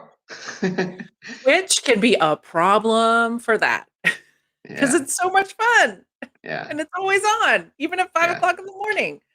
yeah. Okay, so you mentioned this, again, I think when we were, doing our little sound check, earlier today, but, one of the things that I have always wondered is how you settled upon, "Sure, I'll stream from midnight to 5 o'clock in the morning," or is it midnight to 5 for you, right? Yes, correct. Yeah, Midnight to it's 5 2 to a.m. 7 for me, yeah. What made you decide, "Sure, I'll stream from midnight to 5?" Well, it this took about like 6 months for me to like really figure out. I was just surveying, uh, you know, everybody's schedule. I was surveying my schedule, and I came upon it basically. Well, um, midnight to 5 because I work, and when I get a contract, like I have to, you know, I'm on call like all the time. Like if I get an email today that requests me to be on location for production Mhm, tomorrow, I'm there. So, mhm, and I know that one thing I know is my clients will never keep me per contract past midnight or later, because if I show up the next day at like 8 or 9 o'clock, they have to pay me double of what my fee is. So they mhm. try to avoid that as much as possible. So I Right. knew I had that pocket of midnight to 5 a.m. And, you know, I could, I could take a nap for like an hour and a half to 2 hours and show up for work and still be ready to go. But also, you know, it I want to be able to continue doing what I love, you know. Mhm, But it's always mhm. trying to find that balance in life to what, you know, you're comfortable with. There are days that like I'll be honest, I don't want to stream, but I do it Yeah. because I'm dedicated to it. I've made up my mind that this is what I want to do, and Mhm. you know, I'm, Yep. I'm really stubborn, so I'm gonna par for the course. Right, right. Yeah, and it makes Well, me happy. It makes me yeah, happy. and I think you actually picked a great time slot, like, I mean, so it works for you, right? But Hmm. also, it is this really interesting sort of gap, right? Like, for me, um, 7 to 9 PM Central, God love them. That is a horrible hour for the UK, right? Like that is a time slot that's pretty okay for like you know, Central, South, North America, but for you know, for Europe, it's not very good. But that midnight to 5 is not terrible for Pacific, and it's flipping great for the UK and beyond. I remember when I first started, watching you, like, I mean, you had great crowds, but it seemed like you were maybe around, like, 50-ish people, like, every morning when I would see you. Now, you're, like, rocking 80 every morning. What happened, bruh? Was it anything in particular? So I remember the first time I did a Twitch live stream. It was like last summer. It was just like me and some friends getting together at the warehouse, and you know, playing. And there would be like literally 3 people. And then Mhm, I I did it because I was stressing out, and like I was like, all right, I need to dedicate myself, make this feel like a job. So that's why I started doing the midnight to 5, make it like a 5 hour mini. You know, that's what mhm. my work requires me to do at times on my contract. So I thought I was just gonna be playing in front of my friends, like Carla, some of the people in Cleveland, some of the people here in San Francisco. I was like, oh, 15, 15 or 12 of my close friends tuning in to hang out with me and watch me play. Man, that's gonna be an awesome thing, And then I I totally forgot I'm on the World Wide Web. I forgot like the whole entire world could see me. I totally forgot all about that.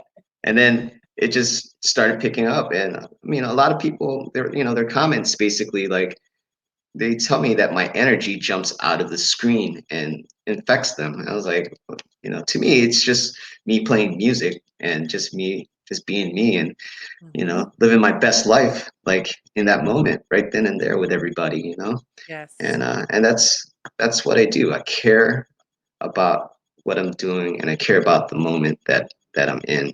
And I have this really hard time of like talking and playing because I could only do one thing at a time. And if I'm listening, I like to just listen. If I'm talking, then I will talk. But I feel like I can't do listening and talking at the same time. That's why you always see me like I could see everybody like chatting with me like in chat. And if like you see me on the mic, sometimes I'll jump on and I can't like I'll butcher up words and I can't like read. And then I'm like thinking about like what am I gonna play for the next tune. So there's just a lot of stuff going on in my head, and I'll also be like, did I switch the videos? So there's just there's also like all these things going on. So Yeah. I figured that I need to focus and like really, dive in and get in because like what's everybody at church for? They're there for the music, and that's what I feel that's why we grew in viewers and everything is because it's the music, that's Mhm. because I was streaming from my old laptop for the longest time with the just a static image behind me Mhm. and Mhm. just me up front, with everybody where they could just see the decks and me just working. You know what? But to be honest with you, I think they're just all there because I'm a hand model and Burt's Bees is my biggest sponsor and I have these really nice hands. Everybody's there just to see my hands. Absolutely. Absolutely. I don't want you to I don't want you to sell yourself short though. Like, uh, it's you, uh, I had never heard this phrase before. Do not ask me how. 45 years, I had never heard this phrase before, but I heard it recently. That your vibe attracts your tribe. And like it is not just the music that brings you these diehard, like rabid fans to your stream. It is absolutely what you are putting out. Um, you know, with that. Like it's not even I would say it's not even just the music, you know. Like the music's great, but like you're the you're the lime squeezed on top. You know what I mean? Like the thing that like, makes it pop, right? Well, Um, thank you, yeah, thank you for yeah. that comment. I appreciate it. I Well, just I just feel that's like why I like it. I just love drum and bass music. That's all. I mean, like jungle drum and bass, like all the ranges. Like I want to like just play it all. And like having like a 5 hour set to play, like you could get in it. Like, and I love getting in it. Like, that's why you see me sometimes heads down, focus, and just like, whoa, like once you get rolling, you get rolling. You just don't want to stop. You're just like, but I have to like pick my head up sometimes because somebody called a rewind and I totally forgot about it or didn't see it 4 minutes later. Shout outs to my mod squad that keeps me in locked. Yes. Yeah. Oh, yeah, Double G. So, yeah, React said he loves waking up to your show. He's always in such a good mood afterwards. And then Double G says, some mornings I wake up and tune in to Church of Gem Embrace just to listen while I get ready for work and drive to work. And I don't even say anything in the chat. Like, yep, I can relate to that for sure. Uh, Then give me one. Sometimes I feel hungover after church. I could believe that. Like, you can really get into that shit, man. Like, Yeah. it's amazing. Yeah, Um, big up to all the lurkers. We have a new yes. say we have a new saying now. Thomerson came up with it. I think at the last stream, "Stay a lurk," because because Yes. we were because we were listening to that Inja whiny tune, and and he's like, it sounds like "Stay a lurk." I'm like, yeah, it does sound like "Stay a lurk." So all you lurkers, That's stay a fantastic. lurk. Well, and you know what? God bless the lurkers. Like, I remember when Catch was on, I asked him because this was something for me that like was an adjustment as a listener. That like in a club setting, there's lots of ways that I can demonstrate to the DJ that I'm really enjoying what they're doing, right? Yeah. Um, but in Twitch, it's weird, right? I mean, you have chat and you have like emotes and I guess channel points, but like I appreciate so much what the streamer's doing that I wanted to know like how can I give back? Like what can I do to like let you know you're doing a great job? And so I asked Catch like, what makes a great like audience member? Um and golden child, you're smart, Alec. Um, uh, and he was like, he just basically, I can't remember how he worded it, but he said, he loves the lurkers. Like that to be a good audience member, you don't have to do anything. Like there are people who are not big dumb idiots like me who want to like chat the whole time. There are people who just want to listen and just want to enjoy the music quietly, like and just fade into the background. And yes, Lurk Work Crew is real. There's lots of people that are still working on all of this, and boy, are you guys getting us through it. Um, Yeah, I tend to work and lurk. I Here's how I visualize the Twitch room. All right. So when I kind of close my eyes, I could see everybody, and I feel that everybody that's in chat is everybody on the dance floor in front of you, and all the lurkers are the cool kids standing wallflowering in the back, just like chilling. Like, uh, I got that on vinyl. Yeah. Oh, that's so and so's remix. Yeah, yeah, yeah, that's the lurkers. The cool kids in the back. Just yeah, like like sitting there, having their drink and their smoke, and like just like you know partying, or they're dancing by themselves, like in the back, and like they don't need to you know go up and be social. The anti-social social club. yep, yep. And then yeah, there's the big dumb idiots that have had some drinks and like The other cool woo. kids. Yeah, exactly, The cool exactly. party kids. Hey, we're here to The party.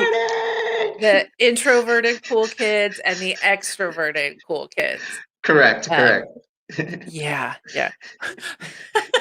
E-Town Junglist, who are the ones throwing hands then? They're the ones that get banned. Coming to my stream throwing hands, you're done. Get out. we'll, That's we'll get we'll hilarious. get Ernie to take care of them, Oh my gosh. or the Lucho. Yeah, heads up, Celsius is gonna be on the stream on the 13th.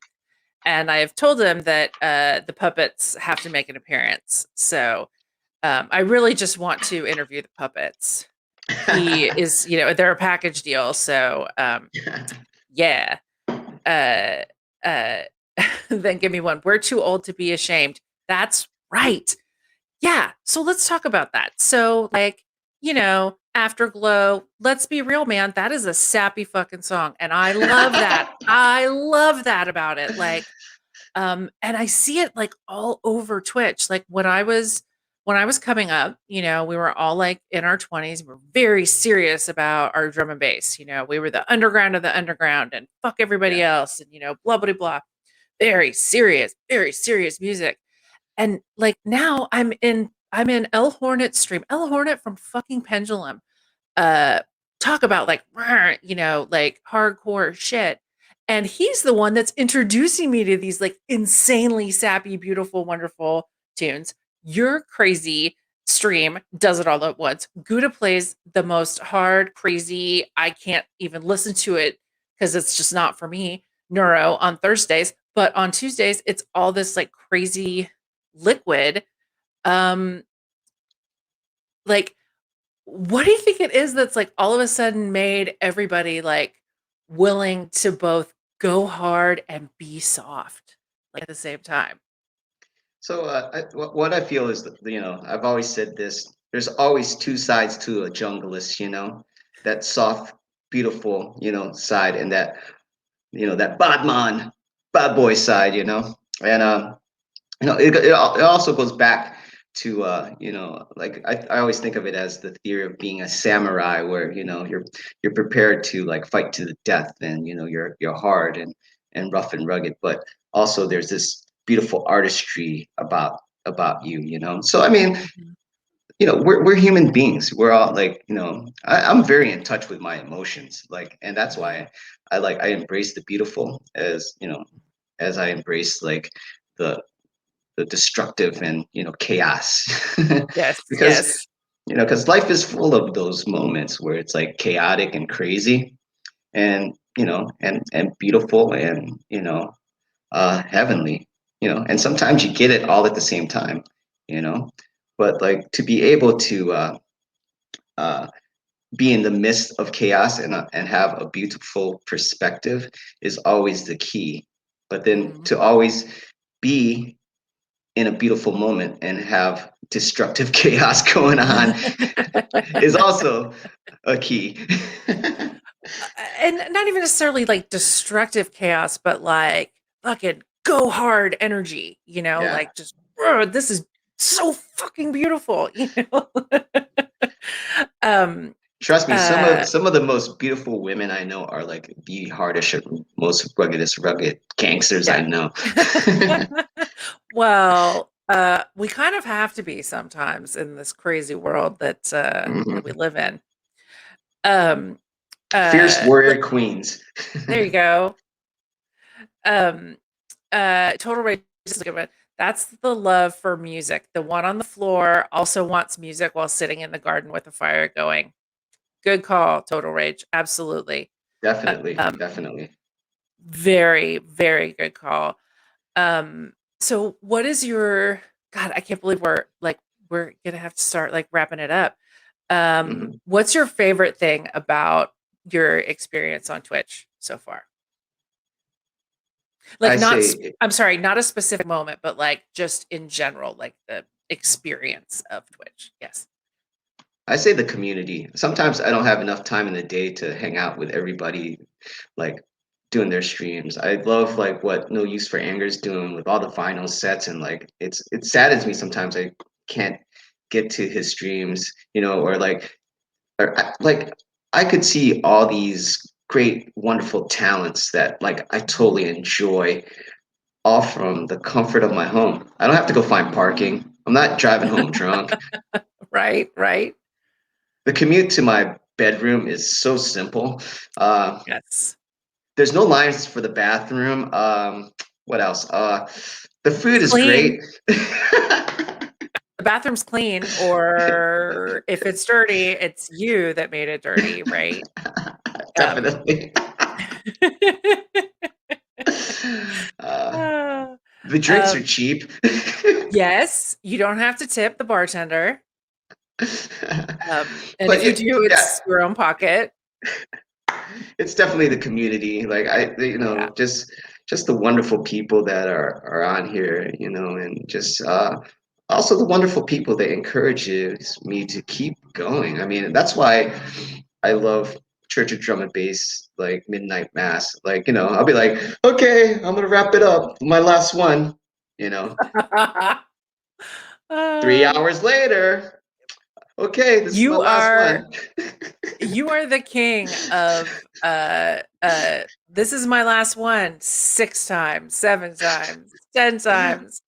Or, well, shit, we might as well go until 7 because Gouda will be on at 7. But wait, let's wait 45 minutes so we can rewind Morning Light 15 times.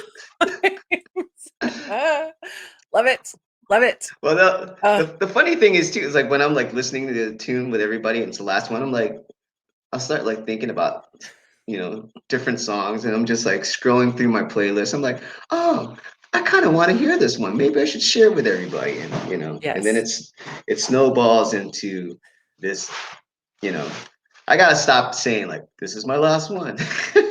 Right. Because it's never my last one.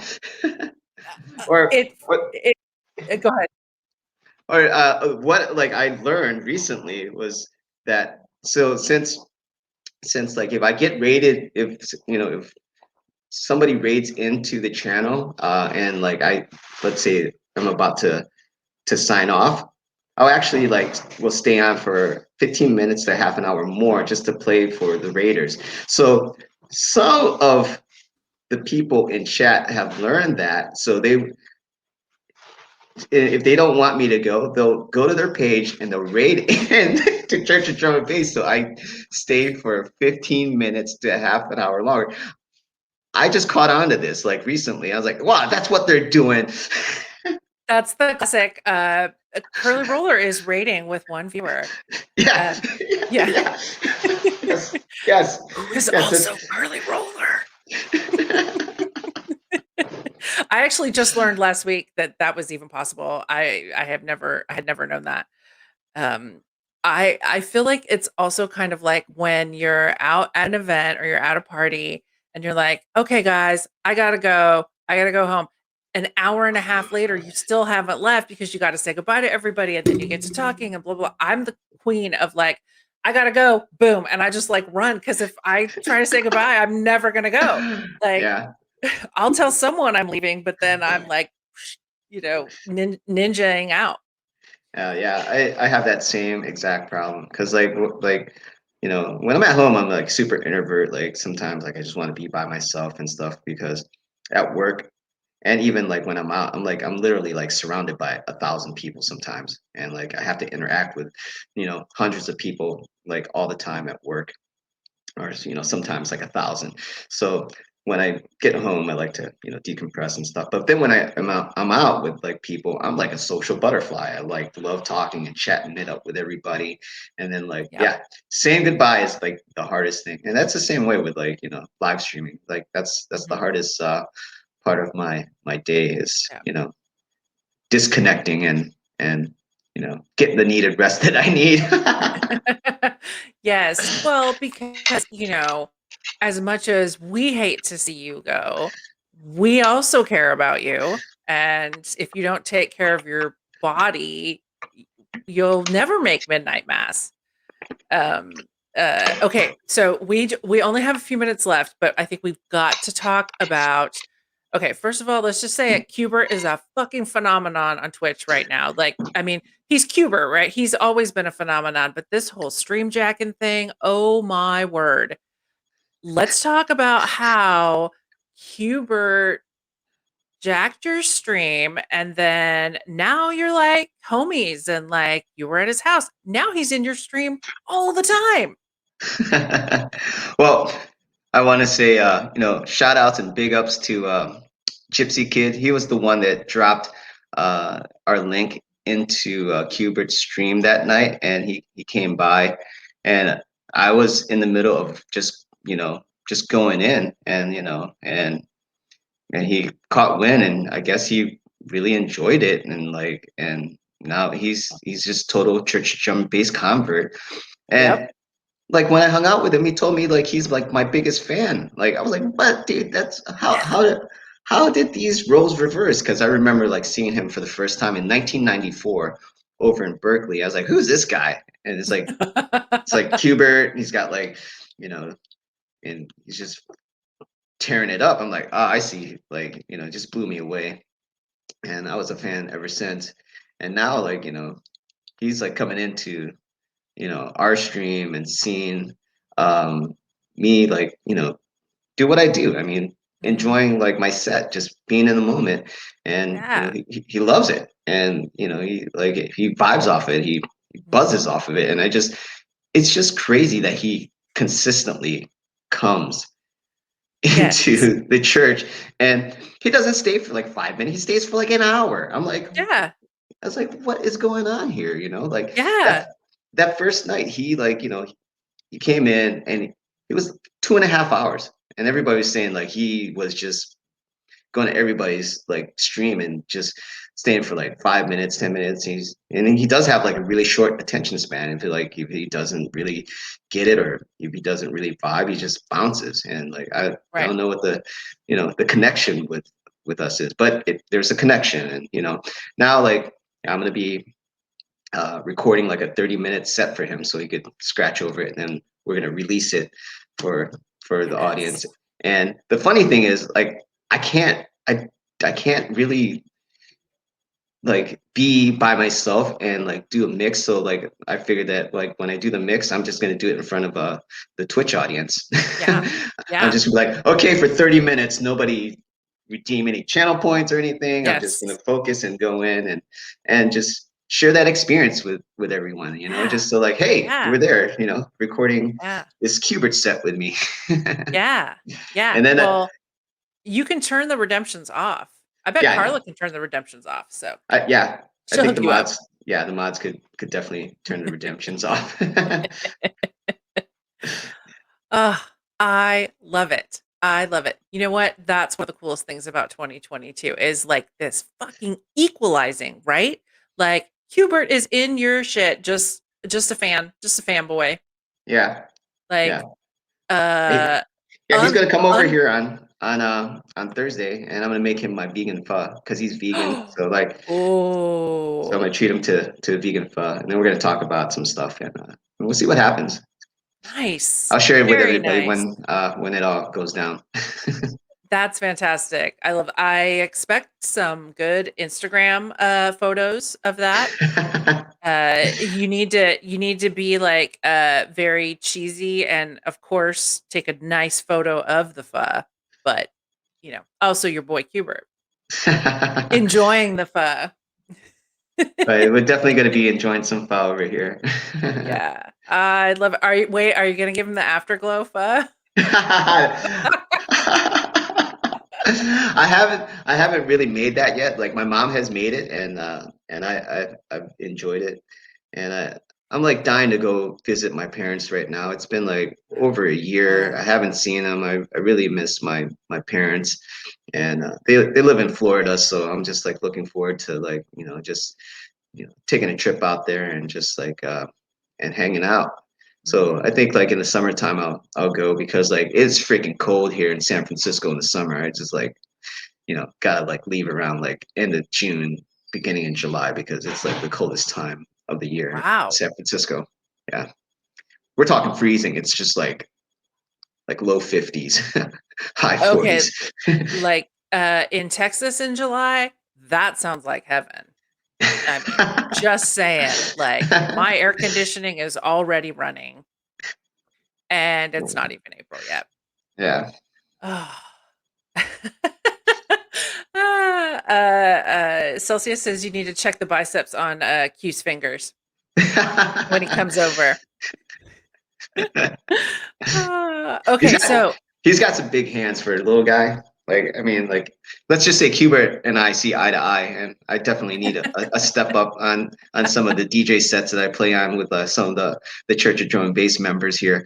They're all like 5'11" and up, and I'm just like, hey, what's up, guys? There's little old me. There's this. representing the Lollipop Guild. Yep, that's right. Representing the Lollipop Gill. I think you've seen the Lollipop Gill on the Church of Drum and Bass during the breaks that I do. Oh, I Skipping down love the it. yellow brick road with Dorothy. Yes, yes. Um, okay, so is there anything you want to plug while you're here before we wrap it up?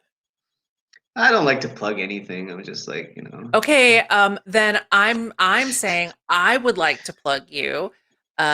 This stream is, yes, very selfish because I enjoy talking to all of my guests, and it's very therapeutic, but also it is my attempt to give back. And one of those things is to elevate my guests. And so promoting whatever you've got going on is a part of that. Don't steal that from me. Let me do that, please. Mhm. Go ahead, Curly. No, that's what I'm saying. You tell Oh, us. Tell okay. us about what's going on. Don't deny me the pleasure of Oh, okay. Okay. I getting the did. word out. I mean, I just, I find it hard sometimes to talk about myself or plug anything. Mhm. But this Saturday, we're having a little like, community live event, church pop up at DNA Lounge. So it's like pizza, beers, and then we're going to be celebrating Thomason's birthday. And yeah, safe social distancing. Yes, wear a mask, Mhm. please. Um, Church of Drum and Bass 10-year anniversary, 17th. We're going to be doing like a live stream, 12 hours, 12 to 9 over here at the church. And we got Corinne and Duchess from Jungle Cruise coming out and hanging out with us. I will be Wicked. making pho for everybody. And Nice. yeah, so, you know, hopefully there won't be over 15 people in the church that day. So so you know I just like Is that to is keep that a everything. limit? I'm just I'm very particular about friend bubbles and stuff because like Yes. Yes. I've been fortunate enough to be able to see a lot of my friends and a lot of the close people that I'm close with throughout the whole entire course of the pandemic. But Mhm. uh, it's I'm like serious about friend bubbles because like I Mhm. do get tested like every day when I like am on a job site. So that's Mhm. why I know I've been able to maintain a negative attitude about COVID. But yeah, just but I'm hoping for the best for the summertime because there's a lot of opportunities that have like fallen into like our laps here over at Church of Drum Base, like people offering us outdoor venues to go and do events. There's you know we were offered a big warehouse out in Seattle to go do an event in. You know, my friend's offering his property out in the middle of California there to go and do like an outdoor, and he's already got the sound system and everything ready to go, and he just wants me to come out there and just like hang out and basically he's trying to get me to go out there and make pho. That's all. I know what they're up to. I know what these people are up to. They just want me for my pho. Yes, yes. They love me for my pho. They only love me for my pho. They just want me to pho them. They don't like me. They just love my pho style. Yes, yes. You were also telling me, right, that it's still not finished yet, but you also have drumandbass.com, right? Yeah, churchdrumbase.com. I mean, that's Yeah, like a work in progress. I'm just like, I think yeah. what I'm gonna do right now is just like link it to just the Twitch page, and I gotta figure stuff out because I feel that there needs to like I should link every tune that I play on on the web page because everybody's always asking me for ID, and like Mhm. the ID bot got tired of us harassing it, so the ID bot bounced. Like one day, like I logged in and ID bot's gone. I'm like, oh my god, Church of Drum Bass crew harassed ID bot so bad that ID bot left. I was like, no. But Well, ID bot was struggling with finding like name of titles and tunes though. It's kind of my fault because I play a lot of unreleased material that like all my friends give me, and mhm. I got a special 420 set for the crew tonight. So Ooh. yeah, All right. yeah, Now, so you are getting started in about 5 hours, right? yep. All right. That's almost Excellent. close to my nap time.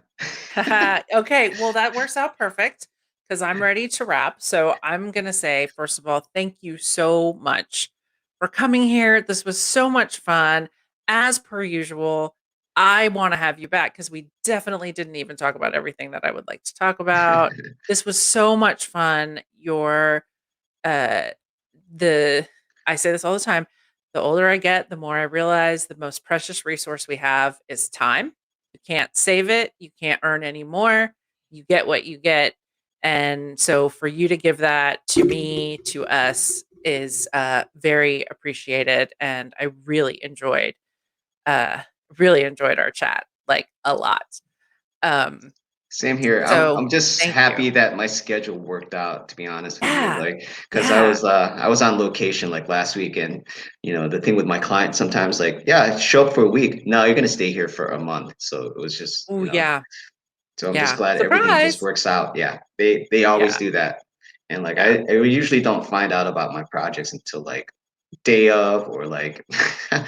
tomorrow or today, Right. it's just it's Right. just I Right. mean, that's Well, what I choose I'm to be always in. flexible. Yeah.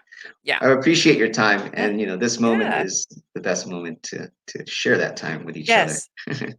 This is the only real moment. Yes, Everything correct. else is theoretical. Yep. Um, okay, guys. Saturday, Base Fanatic is going to be on. My new time is 9 a.m. Central on Saturday. Thank God, because 7 was killing me. Also, for you Pacific folks, it's 7 a.m. instead of 5. Um, then next Tuesday, we have Beats Pacific Guru. Super excited about that. After him, we're going to have Celsius from E Town Junglists. Yes, Wes is very thankful for the 9 a.m. time because, yeah, Wes, we actually have to do some other genres of drum and bass educational television again. Um, that was so much fun. I have to do it again. So I can fail at tune identification again in front of everyone. I owned this record. I have no idea what it is. I Um, actually enjoyed that show with you and Wes. That was really, really great. it was so fun. He's so smart. Uh, like it, the whole secret of my success is going, that person's cool. Let's bring them on. Yep, that person's smart. Let's bring them on. There you go. I can I was identify packing. talent. Yeah, I was packing it in my hotel when you both were on. I was like, oh, this is great. It was just felt like Yeah.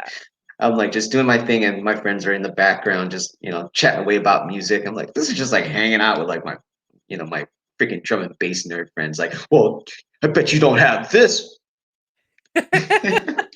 Mission Well, accomplished. I got Yes. this tune the other day. Guess what it is? I bet you Yeah, haven't heard it yet. exactly. I have the obscure, unreleased, done while sitting in an airport version of Afterglow. Um, instead of Love and Ravers, it was Dove and Lifesavers. Um, on that Dove and Lifesavers note, I'm going to leave you with that fucking genius right there. And we're going to sign out.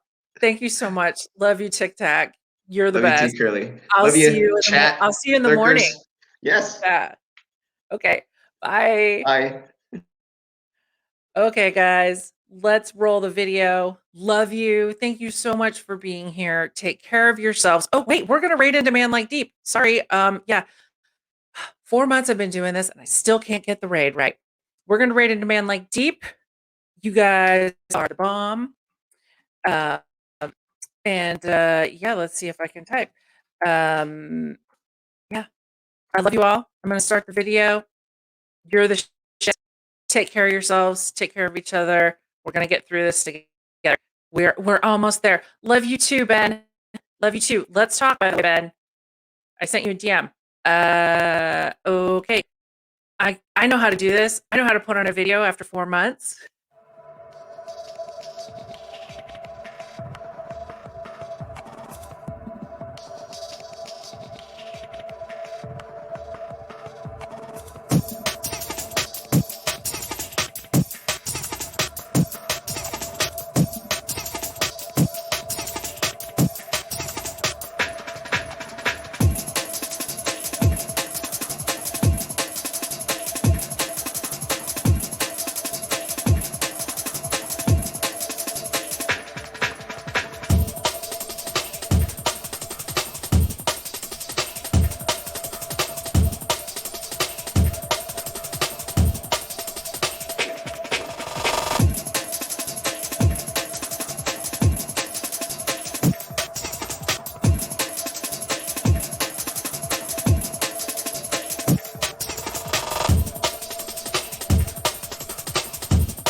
friends?